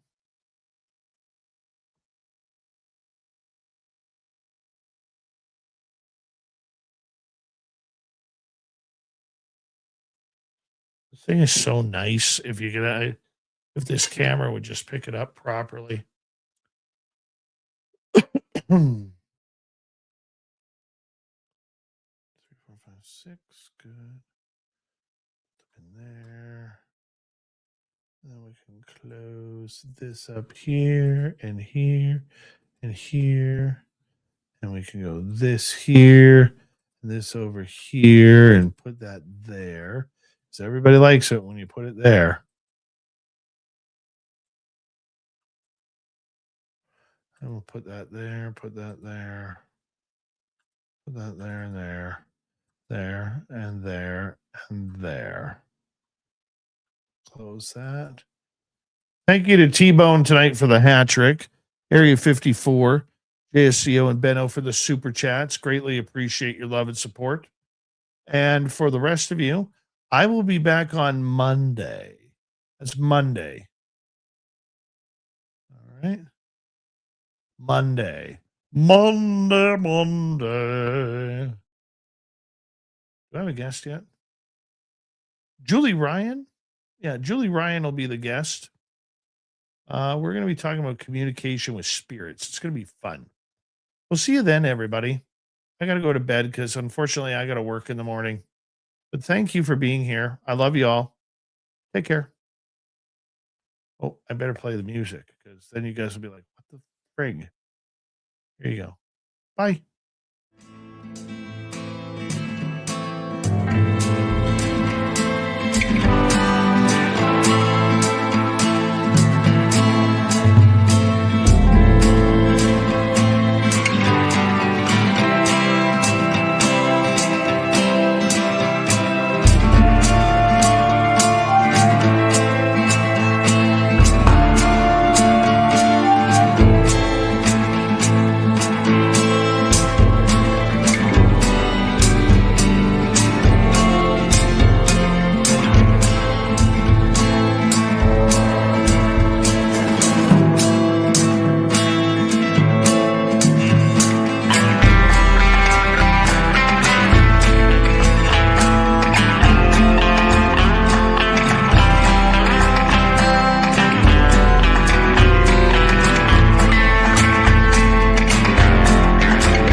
healthy, my friend. You too. If you need bail money, give me a call. Always, Dad.